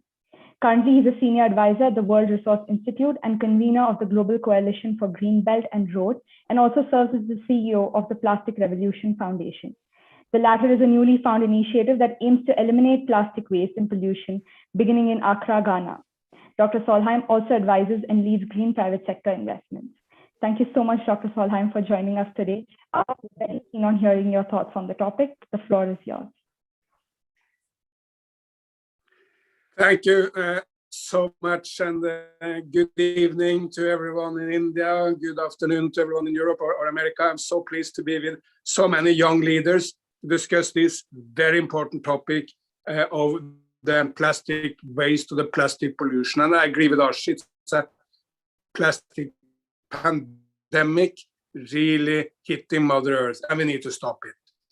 First, why is this so important? There are reasons. First, plastic is a huge problem for animals. The other months, a whale was dying in Thailand, and it was vomiting plastic bags while dying. It's such a horrible death. And seabirds are diving down, grabbing something, believing it is food, even feeding their chick with this, and it's just plastic, and they're killing their own children, feeding them with plastic. So, and the same happens to cows, to camels. It's not just in the ocean. It's a huge problem for animals. Secondly, it's a big environment problem. The beautiful nation of Indonesia has defined it as a major environment economic threat to Indonesia, because islands like Bali, which is so dependent on tourism, I mean, there is no one who wants to go to Bali if they have to dive into a plastic soup when they go swimming. And the same will, of course, be the case in Mexico or in Goa in India or any other tourist place. So it's a big economic threat. And we more and more also understand, that's the topic of today, that's also a big health risk. We don't still really know the effect on the human body of microplastics or nanoplastics. But what we for sure know is that we get a lot of it, get it when we breathe. That's maybe the most important source, which I'm not even aware of, but when we breathe air full of small microplastic particles, we get it into our body system. We eat it when we eat fish or other animals which are full of plastic pollution, and we get it when we drink water. We have scrutinized, or some people have scrutinized, the most precious waters from up in the mountains, in the most hidden places of Mother Earth. Still, there is plastic pollution or nanoplastics in this water. We don't know the exact effect of this on the human body, that's true, but no one has ever proposed that it's good for us. Let's stop it. Let's get rid of this enormous plastic waste. Then, of course, what's the next question is, how do we get to stop this? And then I believe very much in the theory of change, which I heard from President Obama, the former president of the United States. He said that when I mention two big environment problems, One is acid rain. The other is the hole in the ozone layer. He said, when I speak to my 2 young daughters, Malia and Sasha, about this, they will not be interested at all. They will start to taking up their phone and doing something with the phone, or they will look out of the window, something like that. Why is that? The problems are resolved. And then he said, but these were the 2 biggest environment problems when he came into politics in the Americas in the 1980s. Acid rain was horrible, and the hole in the ozone layer threatened to give thousands, millions of skin cancer cases on planet Earth. And people said, we can't do it like that. And then a big movement started with 3 components. One, citizens. That's why the role of youth, like in this webinar, is so important. When young people speak up, tell their parents, grandparents, but also political leaders and business, we cannot live this way any longer. We need to change. Then change is happening, like it happened in these 2 cases. Then secondly, you need brave political leaders who say, we need political agreements, we want to regulate business, we want to change. And thirdly, you need business to make the change happening. And remind yourself, wherever you are sitting today, if it's in a warm place, you have air conditioning. In the 1980s, that air conditioning was the main source of problem. It's caused the hole in the ozone layer, or fridges. Now, we have much more air conditioning on planet Earth. Yes, it's consuming too much energy, but very little of it, hardly any of it, has the chemicals destroying the ozone layer. And we now know that the ozone layer will come back in full shape by 2050, in the shape it was before we humans started destroying it. So the good lesson here is, when humans, young people, demand change, brave political leaders do change and put up the vision, and we allow business to fund all the new products, which even keep a lot of jobs for people, or make a lot of new jobs, then change will happen. Finally, on plastic change, on plastic waste, there are 3 main answers, and in my view, we need to do all of them. First, let's get rid of all those plastic items we simply don't need. Let's prohibit them, let's forbid them. We do not need plastic cutlery. We can eat a normal cutlery. Why do we need a plastic glass? We can drink from a normal glass. Everyone has done that throughout history. We can have our coffee in a normal cup. We don't need plastic bags. We can carry in other ways. We don't need balloons. We can celebrate any festival without balloons, which goes up in the air and maybe eaten by a bird somewhere. So all these items we don't need, let's stop them. Let's get rid of them. And the good news, this is now happening in more and more places. In Europe, the European Union has put forward legislation which basically will get rid of all these unnecessary products. And in many Indian states, the same is happening. I recall I tried to buy some plastic cutlery to demonstrate in the state of Maharashtra with 120 million people. The guy in the shop said, no, if you want plastic cutlery, go to another state. In Maharashtra, we don't sell plastic cutlery. It stopped here. So let's stop all we don't need. Secondly, let's experiment with new products which are not made from oil. It can be made from cassava or from sugarcane or from potatoes, and they may degenerate naturally in Mother Earth. I mean, if you throw away a banana skin, at least in some warm areas, it's not a big problem. Within a few days, it will degenerate naturally. And you can make plastic products with the same, in the same way. They will simply disappear by the forces of Mother Earth. A lot of that is happening. However, still it's often very expensive and in small scale. So nice startups doing it. And we need to see if that can be taken to massive scale. And thirdly, and maybe most importantly, we need to recycle and reuse.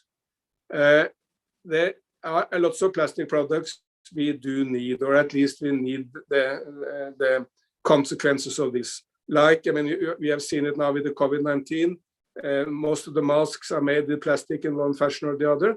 And we need have used plastic to separate, to make sure that we are not infected. there are a number of plastic products we do need. I mean, the cars we produce are much lighter than they were in the past because plastics is integrated in the car.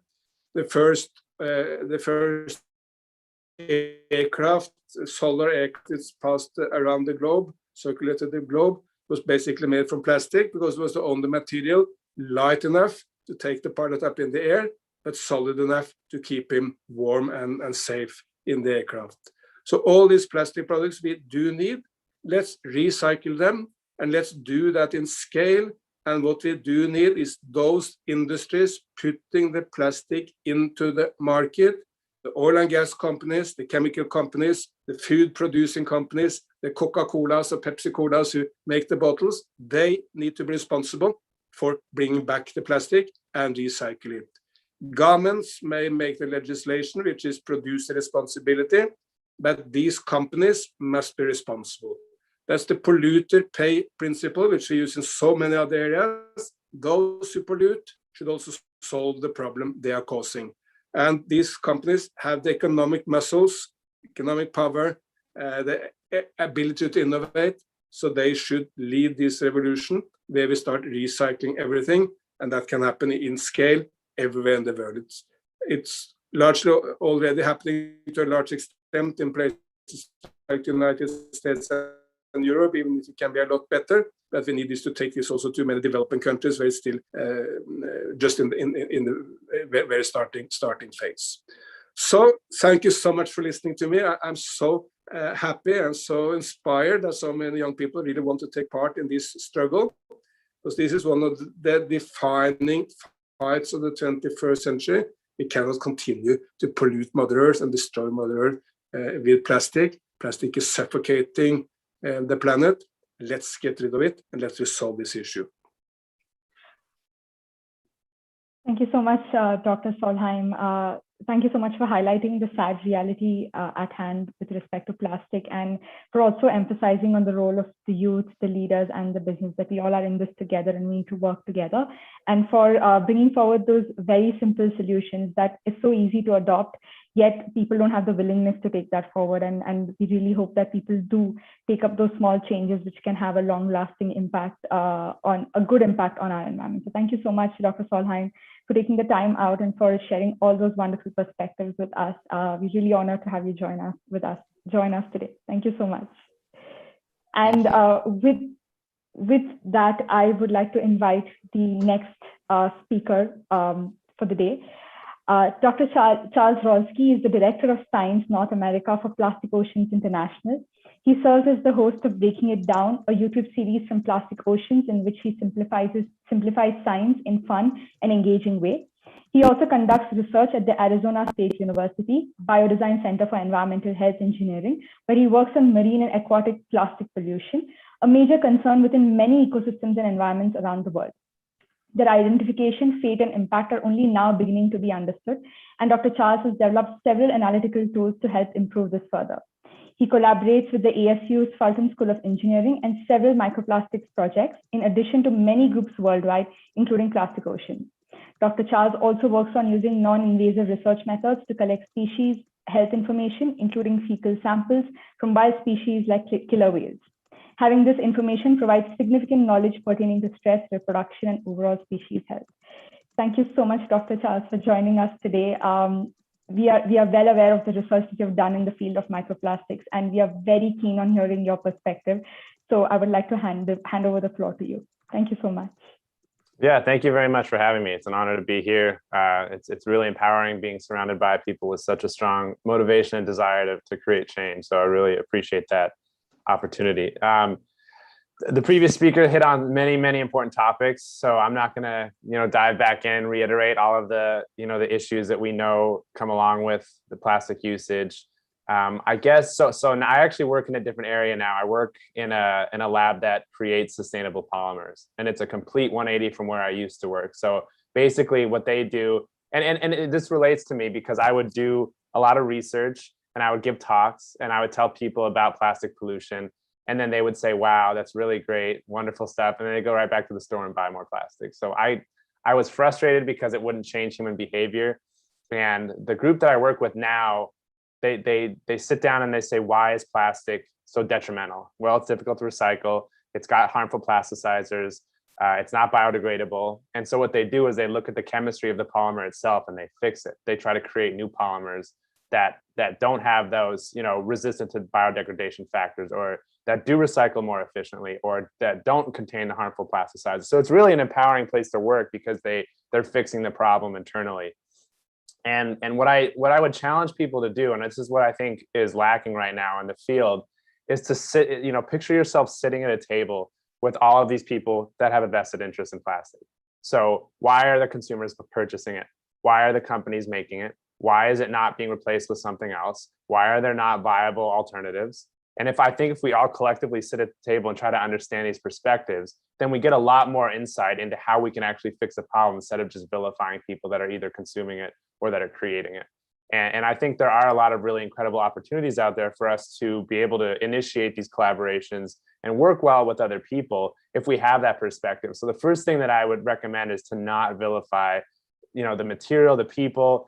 This is something we see a lot in the conservation field. We see fishermen that are vilified, or we see farmers that are vilified.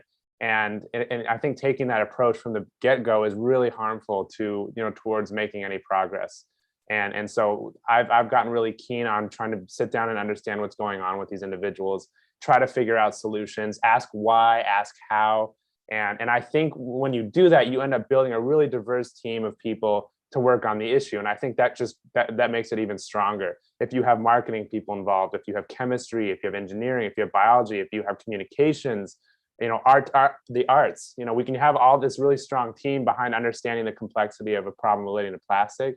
It ends up being a really, really fun and innovative way to create solutions.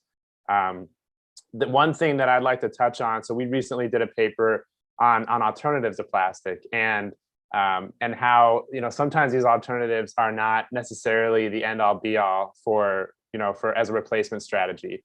And while they are great steps in the right direction, they also have their own set of challenges. And so that's by creating more things, we're also creating more impacts, and it's a really interesting field that's coming out. But yeah, moving forward, I think it's, we all know the challenges that plastic usage and production bring. We all know the impacts that it can have on the environment. And I think that, the strongest strategy moving forward is just have a really diverse team that's asking why and how. How do we fix this? Why is it a problem?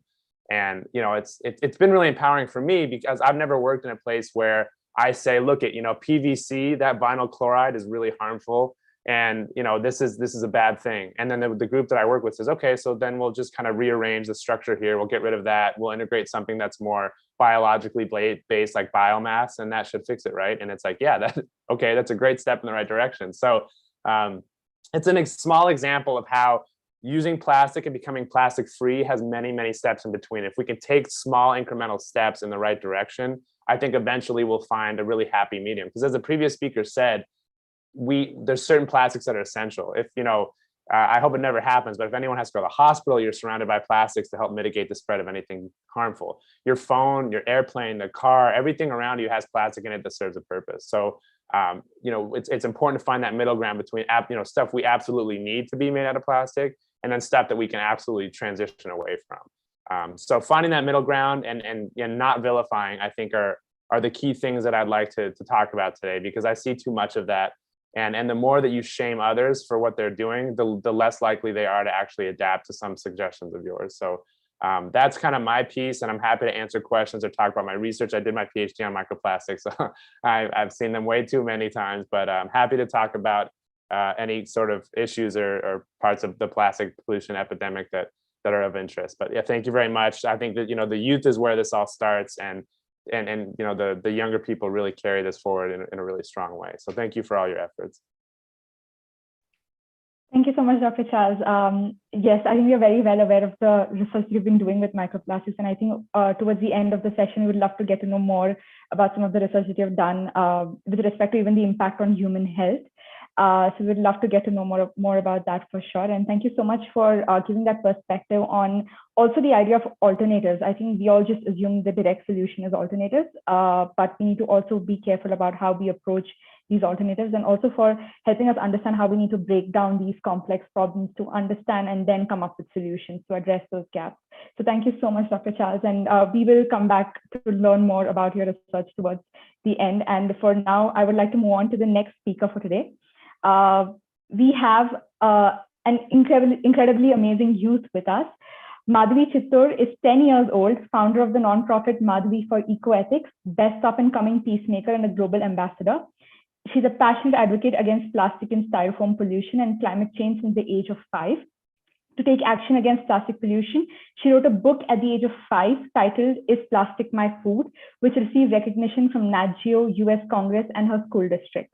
She started her global signature campaign for a global plastic policy in October 2020, which is supported by Dr. Jane Goodall, many climate scientists like Michael Mann, former heads of state like Al Gore, who is also a Nobel Peace Prize laureate, Her Excellency Rosalia Arteaga, Helen Clark, Nobel Peace Prize laureates like the Dalai Lama, doctors, artists, indigenous communities in 75 countries, 144 organizations all over the world.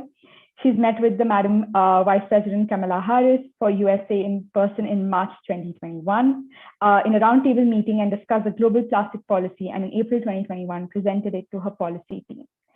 I think that's incredible amount of achievements at the age of 10. I personally don't remember what I was doing at the age of 10. So I think that is so inspiring to hear what you've done. Madhvi, I would like to hand over the floor to you. We are so excited to hear how you've managed to do so much at such a young age. So please. Thank you, Priyanka Prakash, and hello everyone. Dear Uncle Eric Solheim, former United States Environmental Program Head, Dr. Charles Rolsky, Director of Science at Plastic Oceans International, and all attending this session today. It's an honor and pleasure to be with you all in this international conference and Pop Festival 2021.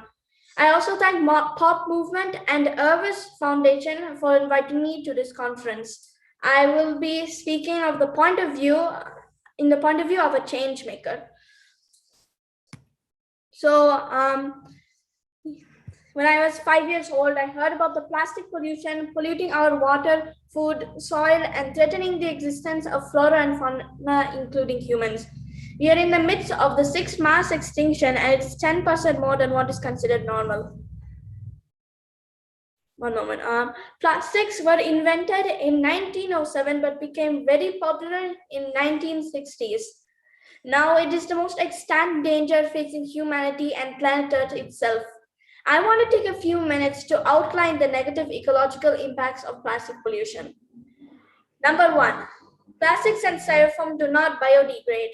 They only break down into micro and nanoplastics due to weather, water currents, etc. Number 2, plastics are byproducts of oil and gas industry, which release enormous amounts of greenhouse gases like methane, benzene, toluene, etc. Number 3, plastics used, reuse, and wash release billions of micro and nanoplastics into water. Number 4, plastics recycling is a lie. Only 9% of world's total plastics is recycled. In fact, downcycled is the right term to use. And certain types of plastics, type 6 and 7, cannot be even downcycled. Number 5, plastics and styrofoam are filling up the landfills quickly, so 40% of world's garbage is burned. Thus, manufacturing, using, recycling, downcycling, burning, and weathering of plastics cause air and water pollution. Number 6, plastics have entered our food through the aquatic animals we eat and also through their storage containers. Styrofoam containers leach styrene into food on contact, and styrene is the declared carcinogen. Number 7, phthalates, casting off from plastics products, are hormone disruptors and are a major health hazard, like causing ADHD, autism, cancer, and a wide variety of other diseases. Number 8, plastics are polluting our soil through tiny micro styrofoam beads. artificial turf, microplastic, and nanoplastic leachates, and sewage sludge. When soil is polluted, groundwater and thereby drinking water is automatically polluted. Number 9. Plastics are also polluting our drinking water through the microfibers in polyester and nylon clothing. Number 10. Plastics are killing wildlife. Number 11. Microplastics are being ingested by zooplankton, which are food for whales and fish. Research has shown that those zooplanktons that ingest microplastics consume less food. Number 12. Plastics are causing climate change by causing ocean acidification. Thus, plastic and styrofoam pollution directly cause so many adverse health impacts, from fetuses to children, youth, adults, and seniors. Plastic pollution especially affects low-income and marginalized communities of color. One main thing I want to highlight is that the effects of chemicals carried by plastics on human health is known. But what about the plastic polymer piece itself? That question is still out there as an unknown and is still in the forefront of scientific research. Further, there is no research on cumulative impacts of microplastics and the chemicals they carry. We are drowning ourselves in plastics. We are near the tipping point in this plastic pollution climate change war. Let me briefly outline my efforts so far to eliminate plastics on a large scale. My signature campaign made my school district switch from styrofoam to compostable containers in September 2019 in all their cafeterias, impacting 86,000 students in all 155 schools. I was very happy to see all the students eating lunches that were no longer contaminated by styrene. Secondly, in Colorado, I'm very thrilled to share that my advocacy effort to declare April as Plastic Styrofoam Pollution Awareness Month, my climate strike speeches, signature campaign, and lobbying has led to the passing of the plastic bill, which would ban polystyrene containers from restaurants and single-use plastic bags in grocery stores, and would be signed by Governor Jared Polis into law. So my advocacy and signature campaigns have so far eliminated 7.6 million styrofoam containers from the landfill every year since 2019, totaling to 15 million to date. At the national level, I'm working with Senator Merkley and many US Congress leadership with the global plastic policy. This plastic pollution crisis has been created by humans themselves by the way of their living. I repeat, this plastic pollution crisis has been created by humans themselves by way of their living. So listen, now we have the power to change this, to make this planet a better place to live for all. I take this great opportunity to issue a clarion call to all of you, to make it your choice and mission to refuse plastics.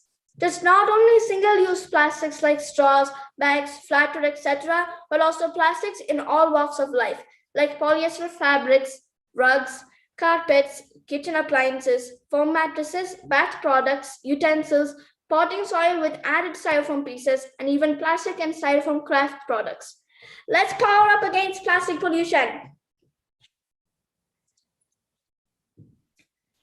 Thank you so much, Madhvi. That was amazing. We felt the energy and the passion. And I think you are the best example to put out there for the youth to know that they can make a change.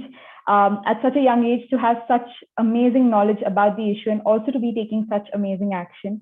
And about your question regarding plastic polymers, I think we have Dr. Charles on the panel today who has started taking a lead on that. So I think that will be an interesting space for you to always discuss. So thank you so much once again, Madhvi. We will, of course, open the floor for questions in the end, and I think people will definitely have a lot to ask you and about your journey. So thank you for joining us, and yes, congratulations, you're doing incredible work. And thank you, Madhvi. With that, we have a video talk from one of the experts who couldn't join us today. Dr. Arlene Bloom, biophysical chemist, author, and mountaineer, is executive director of the Green Science Policy Institute and a research associate in chemistry at UC Berkeley. Bloom's research and policy work has contributed to preventing the use of flame retardants and other harmful chemicals in children's sleepwear, furniture, electronics, and other products worldwide. Her current mountain is to educate decision makers and the public to reduce the use of entire classes of harmful chemicals in everyday products. I request Komal to just screen the video. I'd love to hear what Dr. Arlene Bloom has to share with us.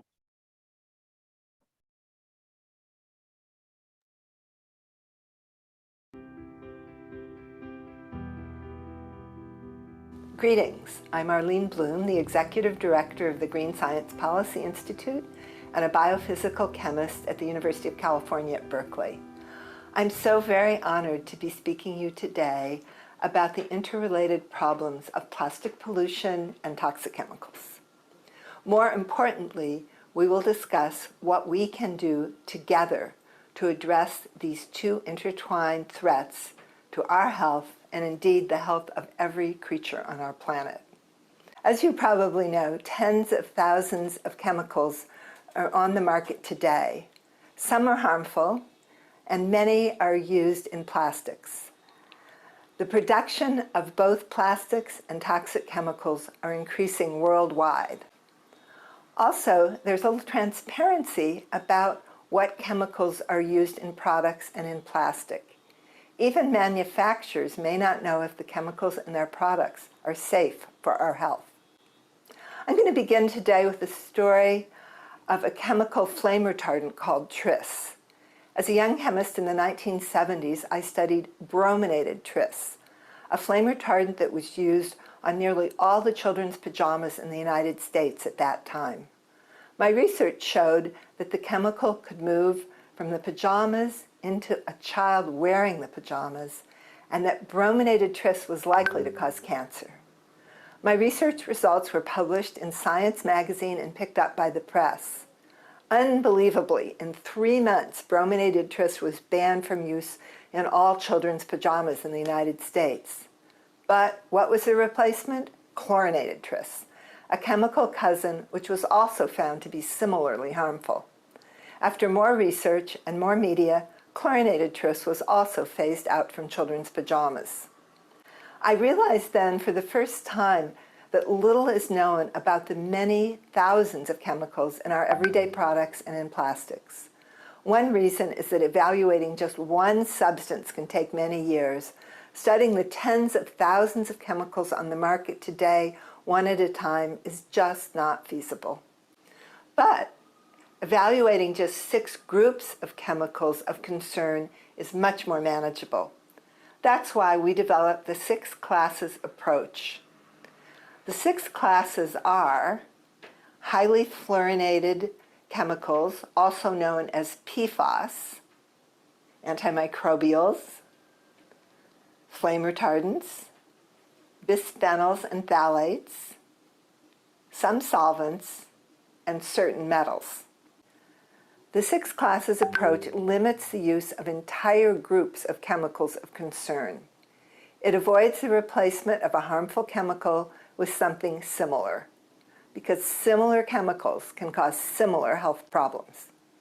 Chemicals in the 6 classes can change DNA, cause cancer, and disrupt neurological, reproductive, and hormonal functions. Pregnant women and children are especially vulnerable. This class approach is a roadmap for phasing out whole families of chemicals of concern, including those found in plastics. So we suggest when making a purchasing decision, we can ask, does this product contain any of the 6 classes? And if it does, then we can ask, is this chemical really necessary? Is it worth the potential for harm? You can learn more about reducing harm from the 6 classes by watching our 4-minute-long videos. Please see 6classes.org to learn why these 6 classes of chemicals are harmful and how you can reduce your own exposure and that of your family. All of the 6 classes can be found in plastics. They might be intentionally added as additives, unintentional contaminants from during production, or absorbed onto plastics in the environment. For example, chemicals from the 6 classes are known to accumulate on marine plastics. Some intentional uses of the 6 classes of harmful chemicals in plastics are Highly fluorinated chemicals are found in some plastic food packaging, home furnishings, outdoor gear, nonstick cookware, and children's car seats.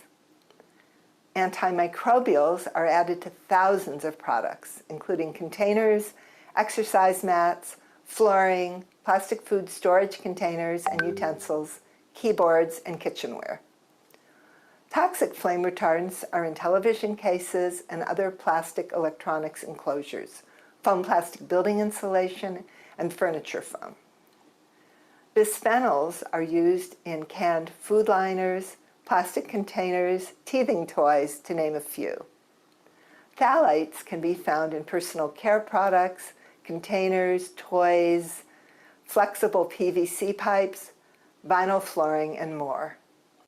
There's another connection, an important one, between plastic and toxic chemicals, and that is the petrochemical industry.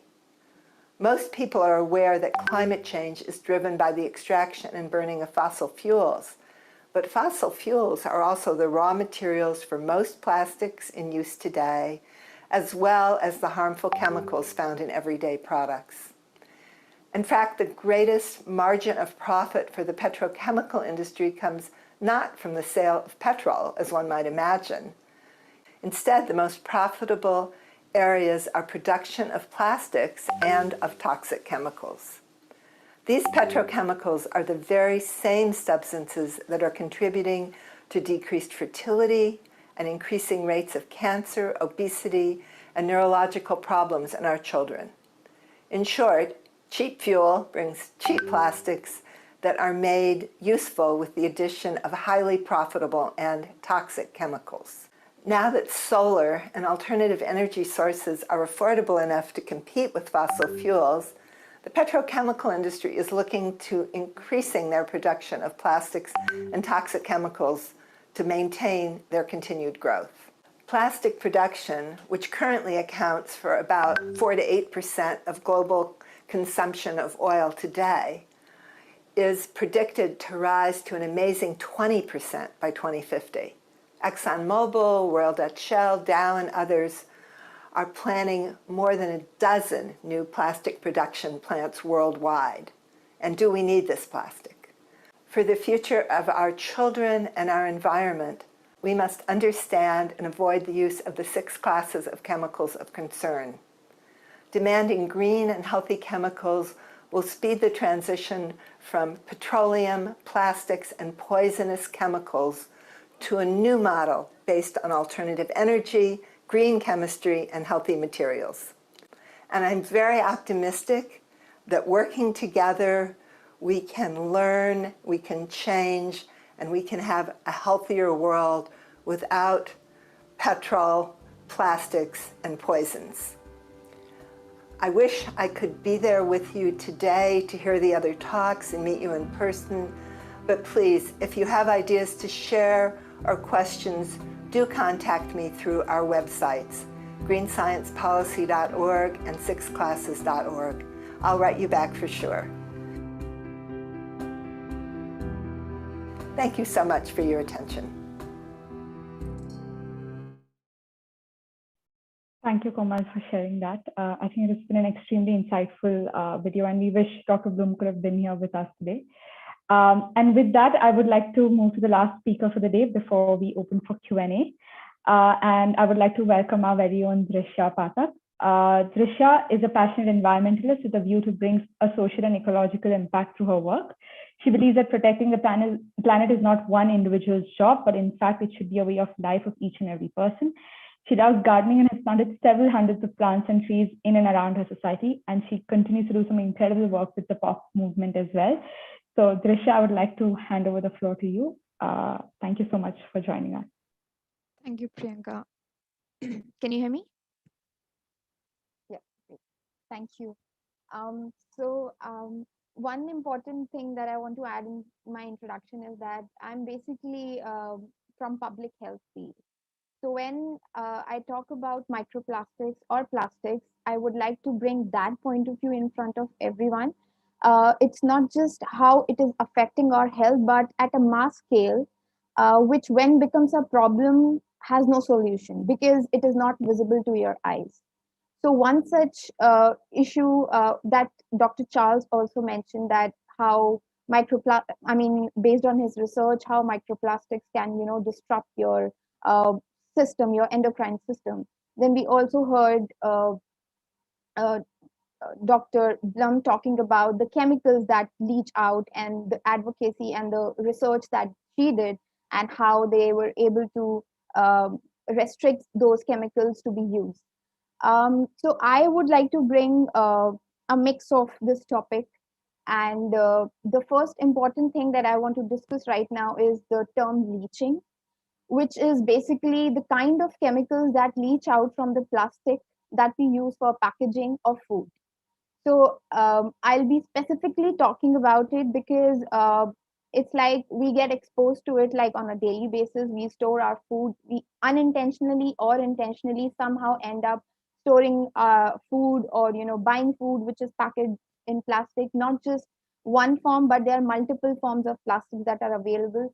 And though it is mentioned that this is BPA free, these are not, but the actual process of making the plastic is that it get exposed to a number of chemicals, whether they introduce it intentionally, like we saw the slide shared by Dr. Blum, where on fourth point she talked about phthalates. So these are the chemicals that are added to change the flexibility of the plastic. Then the second point is some plastics that are introduced into the packaging material without intention, like because you are talking about recycling, and a plastic goes through n times into phases when it is actually turned into a product, even if you talk about recycled or non-recycled. So some of the chemicals we are aware of, some of the chemicals we are not aware of. And like she mentioned, it's very difficult to conduct that kind of research, that what chemical is causing what kind of changes. And though it is there are restrictions in developed countries, like how much percentage of chemicals can be used in the food packaging materials or not, there are no such restrictions, or not very tight restrictions in developing countries, which is a major point of concern. So where people are not even aware, or they are not even aware of what kind of chemicals they are getting exposed to and how it is going to impact your endocrine system. So talking about over the years, let's talk about a decade.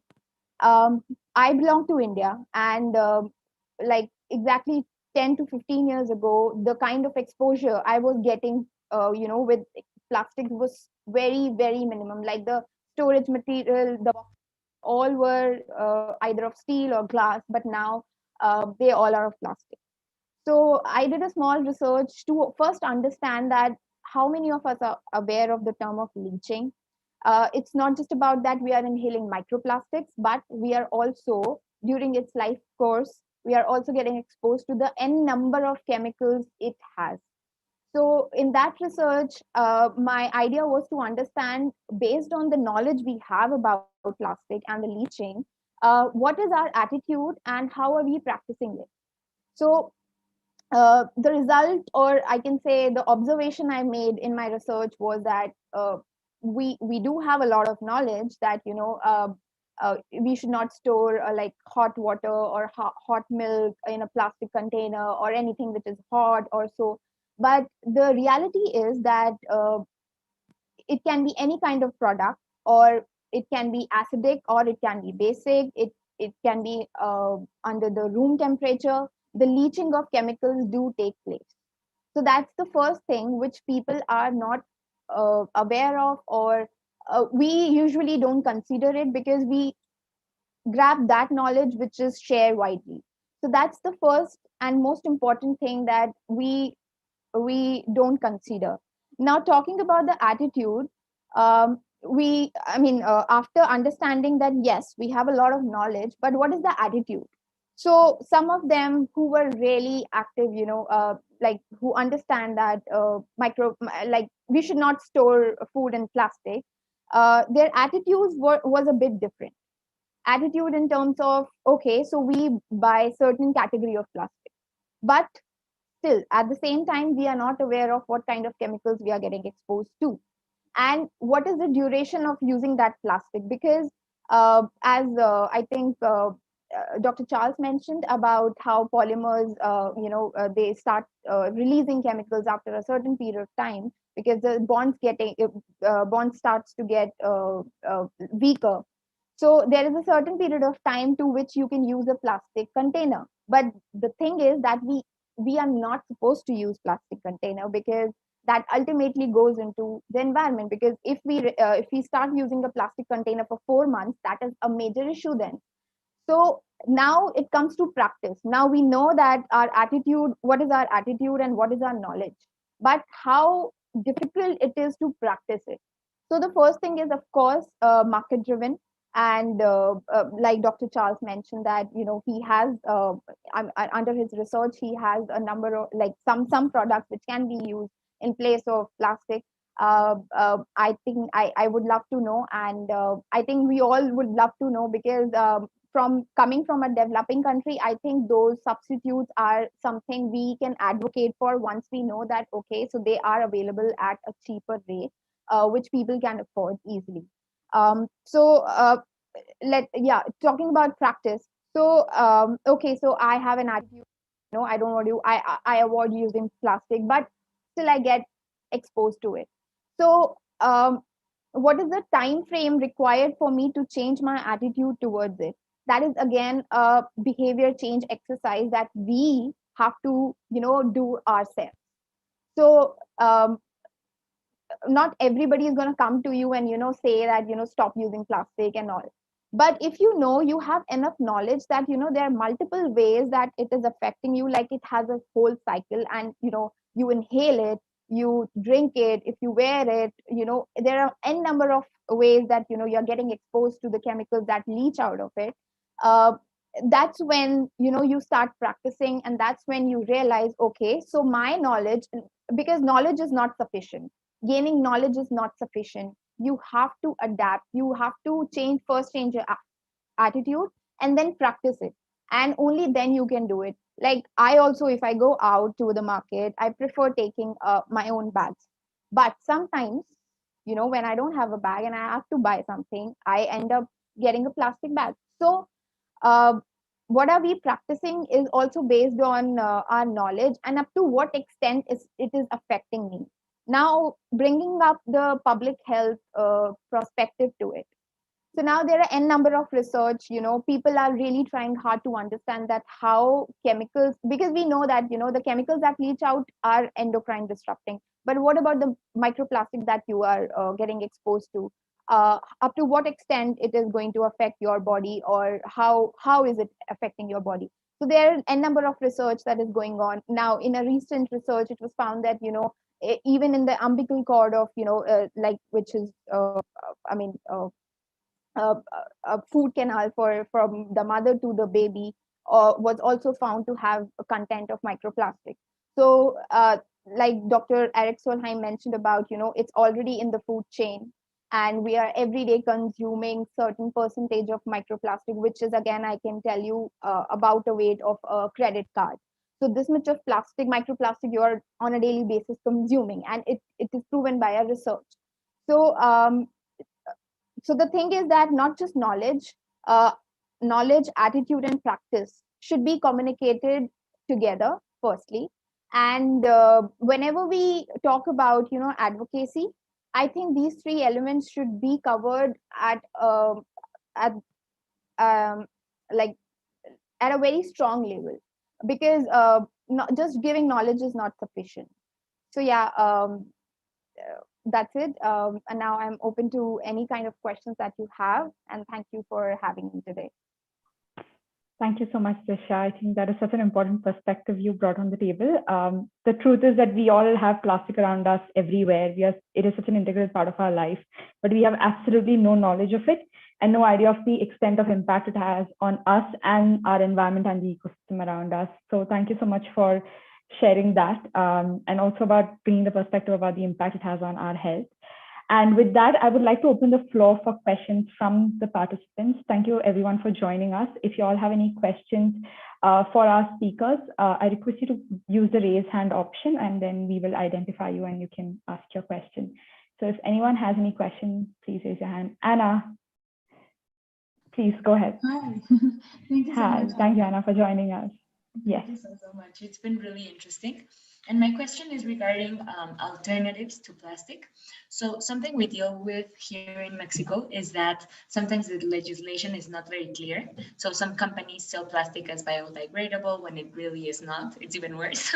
Or compostable, but we don't have the facilities to compost these plastics. So how can we, both as youth activists, advocate this, and how can we as consumers really identify what is a biodegradable plastic and what is actually a good alternative and not something that ends up being worse? Are you directing this to someone in particular, Anna, or is it open to? It's open. Okay. So maybe Dr. Charles, would you like to go first?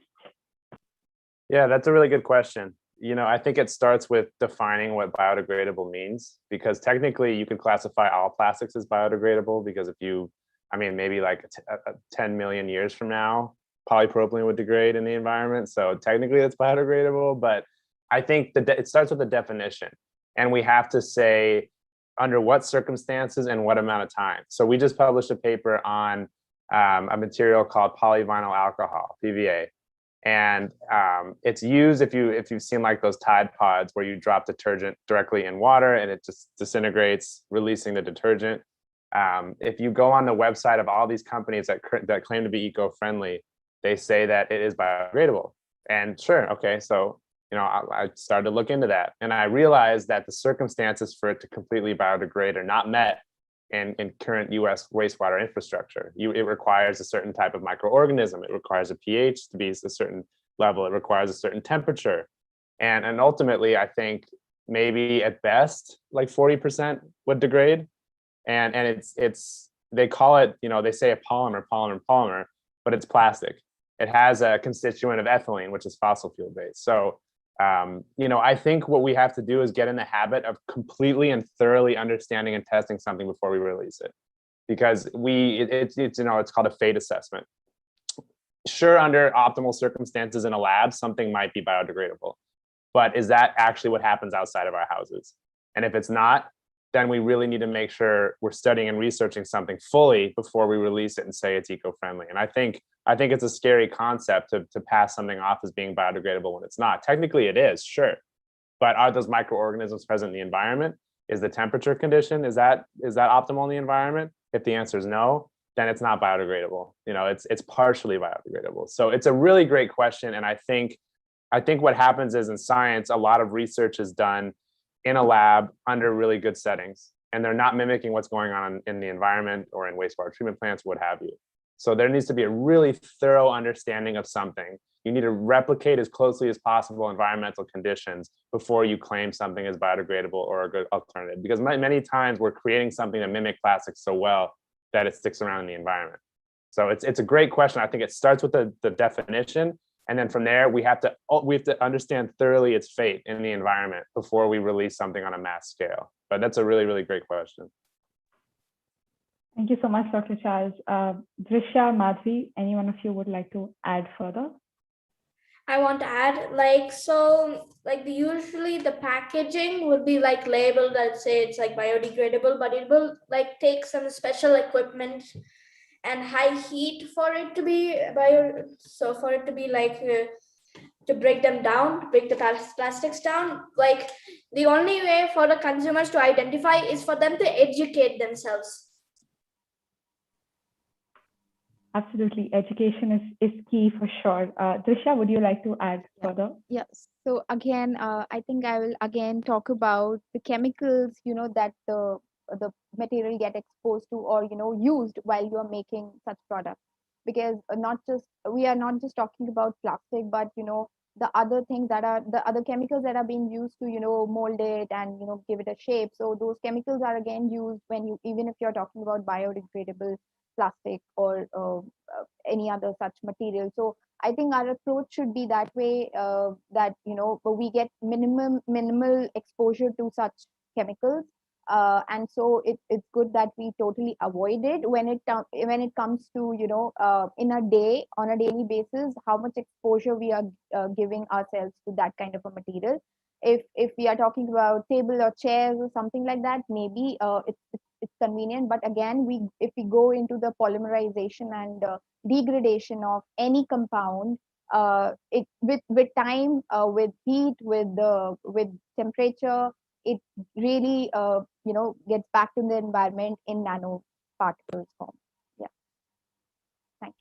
Thank you. Thank you so much, Drishya, and thank you, Anna, for that great question. We have that time, I think, for one or two more questions. If anybody has a question, they can raise their hand, and we'd love to take it up. Do we have any questions from the audience? Please use the raise hand option so we can know that you want to ask a question, or you can put in the chat if that's convenient. I have a question, Priyanka. Yes, yes, Gerald, please. Okay. Yeah, one of the, like, I live in Germany, and one of the coming from Nigeria, I got to see how they turn their plastic bottles to money, instant cash.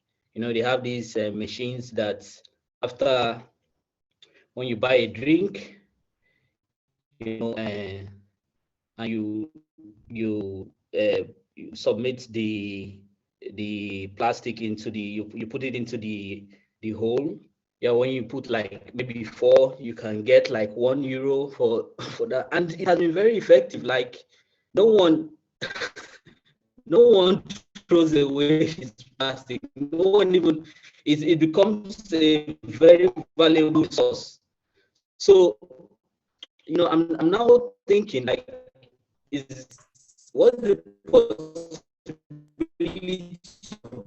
Gerald, would you want to switch off your countries, you know, to have that kind of machines, maybe volume, you know, by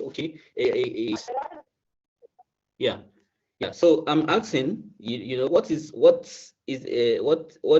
you think it is possible for you know, even if it's by volume, where since this plastic is actually, they are resources, it's money that is just going into the ocean, you know, and where people can immediately, because the problem is not being able to get the cash, not being able to get that value immediately. If they are turned to instant cash, if there are places that you can just go and deposit them, I'm telling you, in developing countries, I doubt you will see one plastic bottle on the streets. Yeah, since it works even in developed countries. So what are the chances of that being established, like maybe by because if the UN is really concerned about this, I think they should do that kind of infrastructure in countries. You know, there should be that kind of they can do the business enterprises, however they plan this, you know, such that at the end of the day, because the raw materials are taken to the industry. So what's, you know, do you think it is possible for a kind of global network of industries, you know, that change plastic to money at locations, several locations? Yeah. I think, Gerald, we got the essence of your question. Thank you so much. Maybe Dr. Charles, Madhvi, Drishya, any one of you would like to, Dr. Charles, maybe you can go first. I see you've unmuted. Yeah, it's a really important point that's brought up, and it's something that we need to consider moving forward in terms of sustainability and reuse.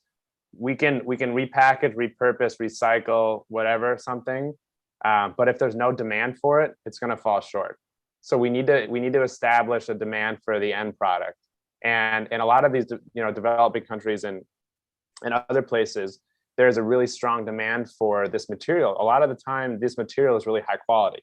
So if there's a plastic floating in the ocean relative to a plastic that you're just putting into a bin, the bin plastic is going to, you know, not experience a lot of those degradative forces. So it's going to be pretty high quality. So there is a demand for high quality plastic, because at the end of the day, you can sell it at a discount in a multitude of ways.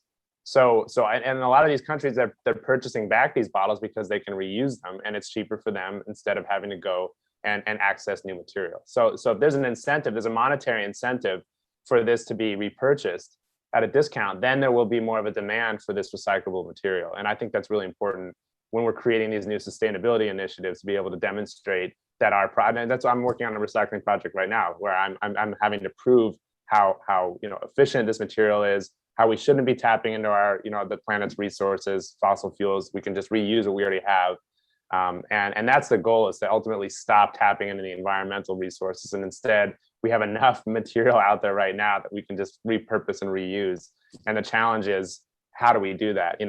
We have to stop sticking labels on things that are impossible to peel off. If something's recyclable and there's an adhesive on it and there's a label, it's not recyclable. It's very difficult.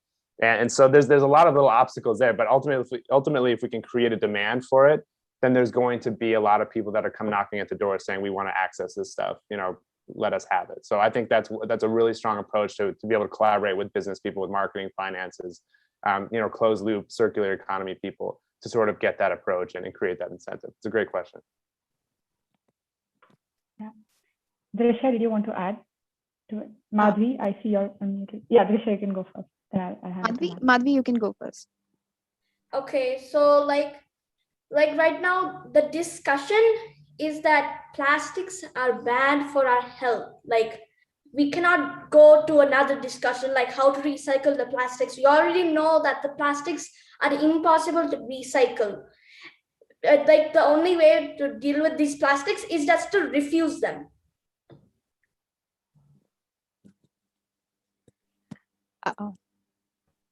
Go ahead, Drishya. Yeah, so I will just try to present the the perspective from a developing country. So we have a lot of major population who live in a rural area. We can't install such machines there. They don't even have basic necessities. So at their level, although in fact their consumption of plastic is sort of driven by tier 1, tier 2 cities mostly, not by themselves, because if they are not made available to them, such industries are not there, they won't use it.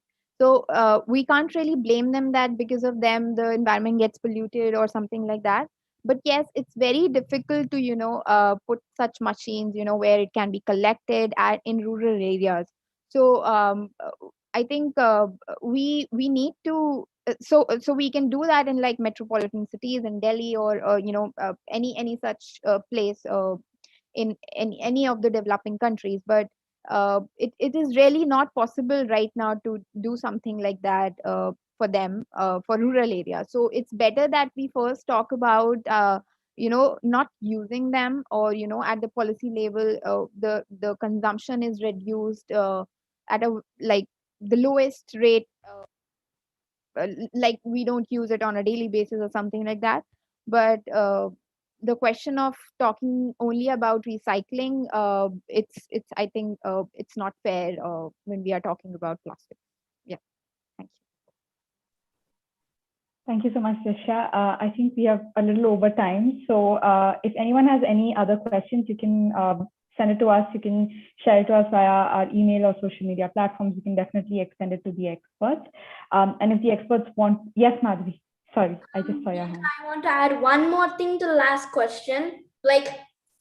Drishya, you said even developed countries you can recycle, but even in here, like the US, it's a developed country.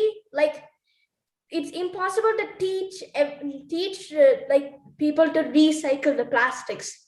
That's why refusing is the only option. Absolutely. Would anyone want to add to what Madhvi just shared by any chance? Drishya or Dr. Charles?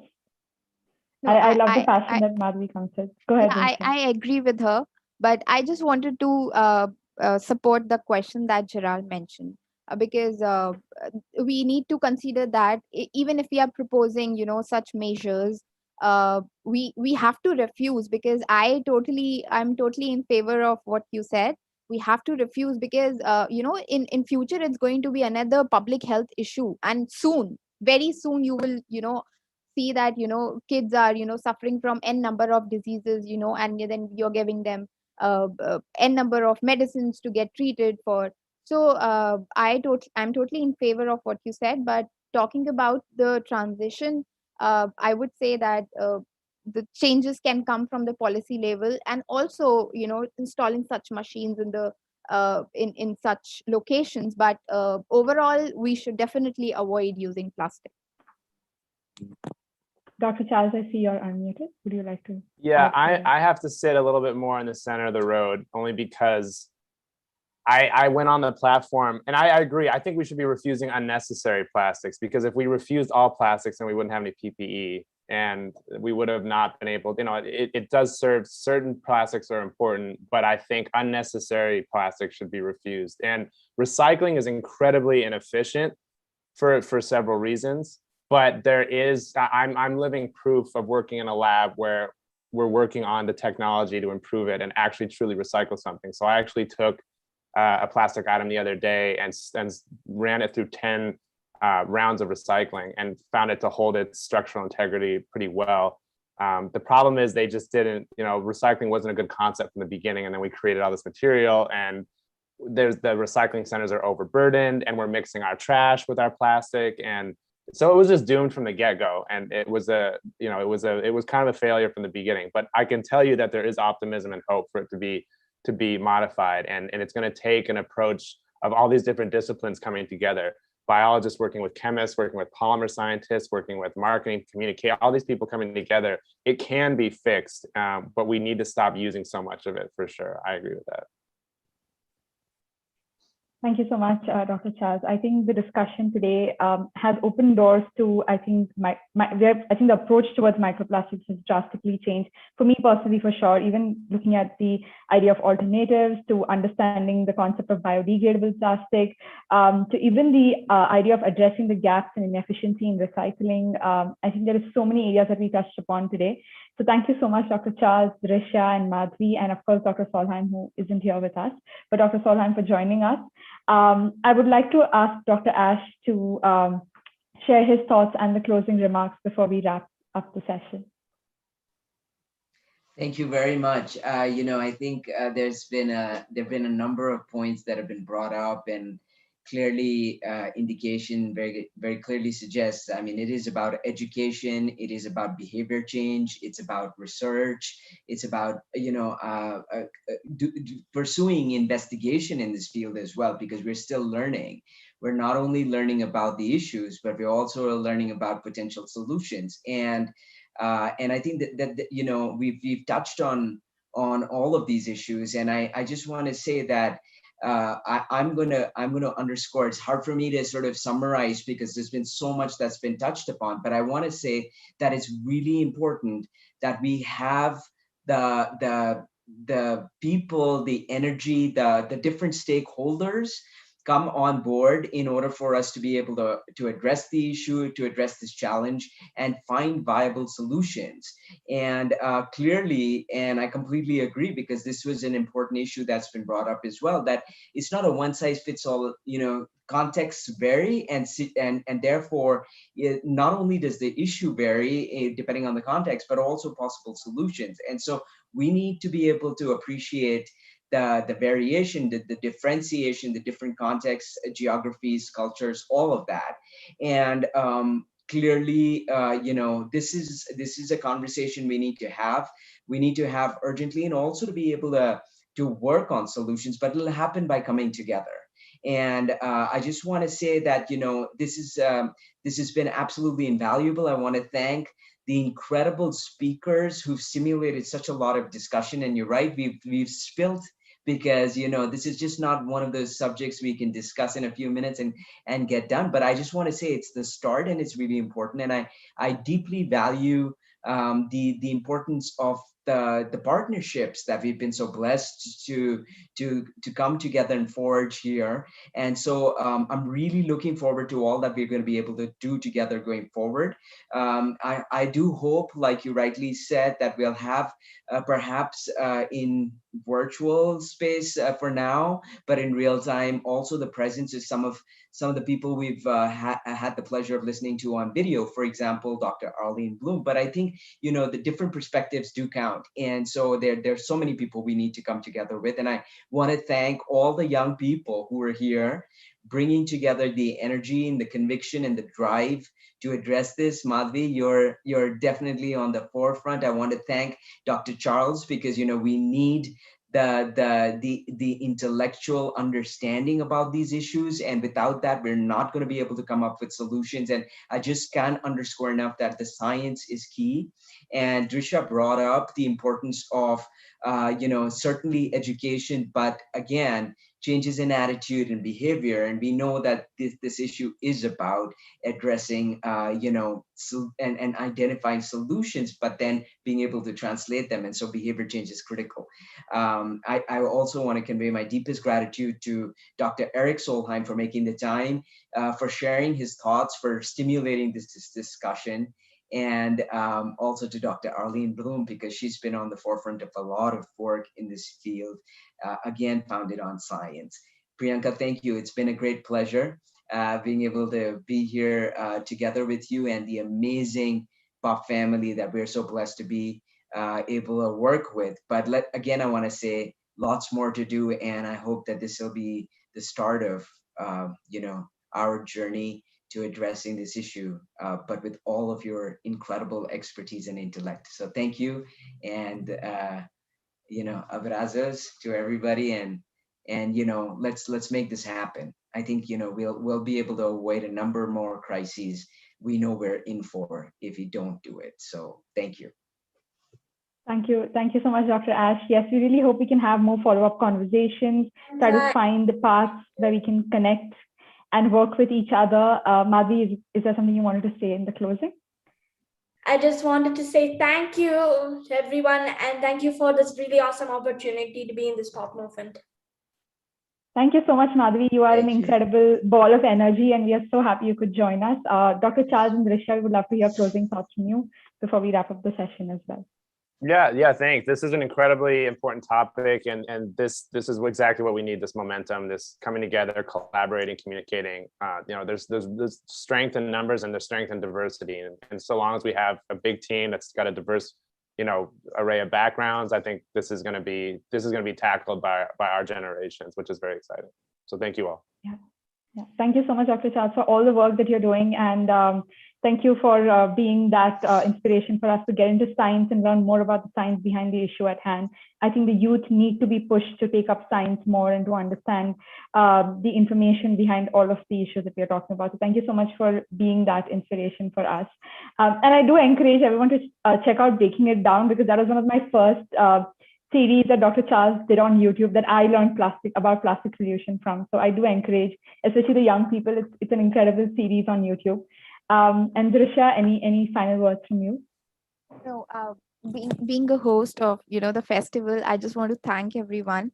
And this topic is very close to me. Like I really love to talk about it. I really love to work on it and contribute to the research based on this topic. So I really enjoyed, and I loved the discussion and the energy and the different suggestions, and you know, the kind of work that is going on currently, you know, to like even if we talk about recycling, that how it can be recycled, or you know, the measures that have been taken by different countries, like at the policy level, which Dr. Eric Solheim mentioned.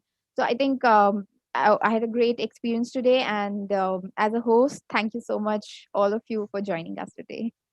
Yes. Thank you so much, everyone, for joining us. Thank you so much, Dr. Charles, Madhvi, and Drishya. And to all the participants for being so participative and engaging. I think this is what matters. Coming together matters, and staying put and continuing our work every day is what matters. So thank you so much, everyone, for joining us. We are available on all the social media platforms, and of course, all our details are in the chat. So you can reach out to us. Thank you so much, Dr. Charles. And I hope that we can continue these conversations, not just within the realm of this festival, but also outside of it. So please do feel free to keep reaching out to us at any given point. Thank you so much, everyone, for joining us, and hope you all have a wonderful day, night, afternoon, evening, wherever you are. Thank you.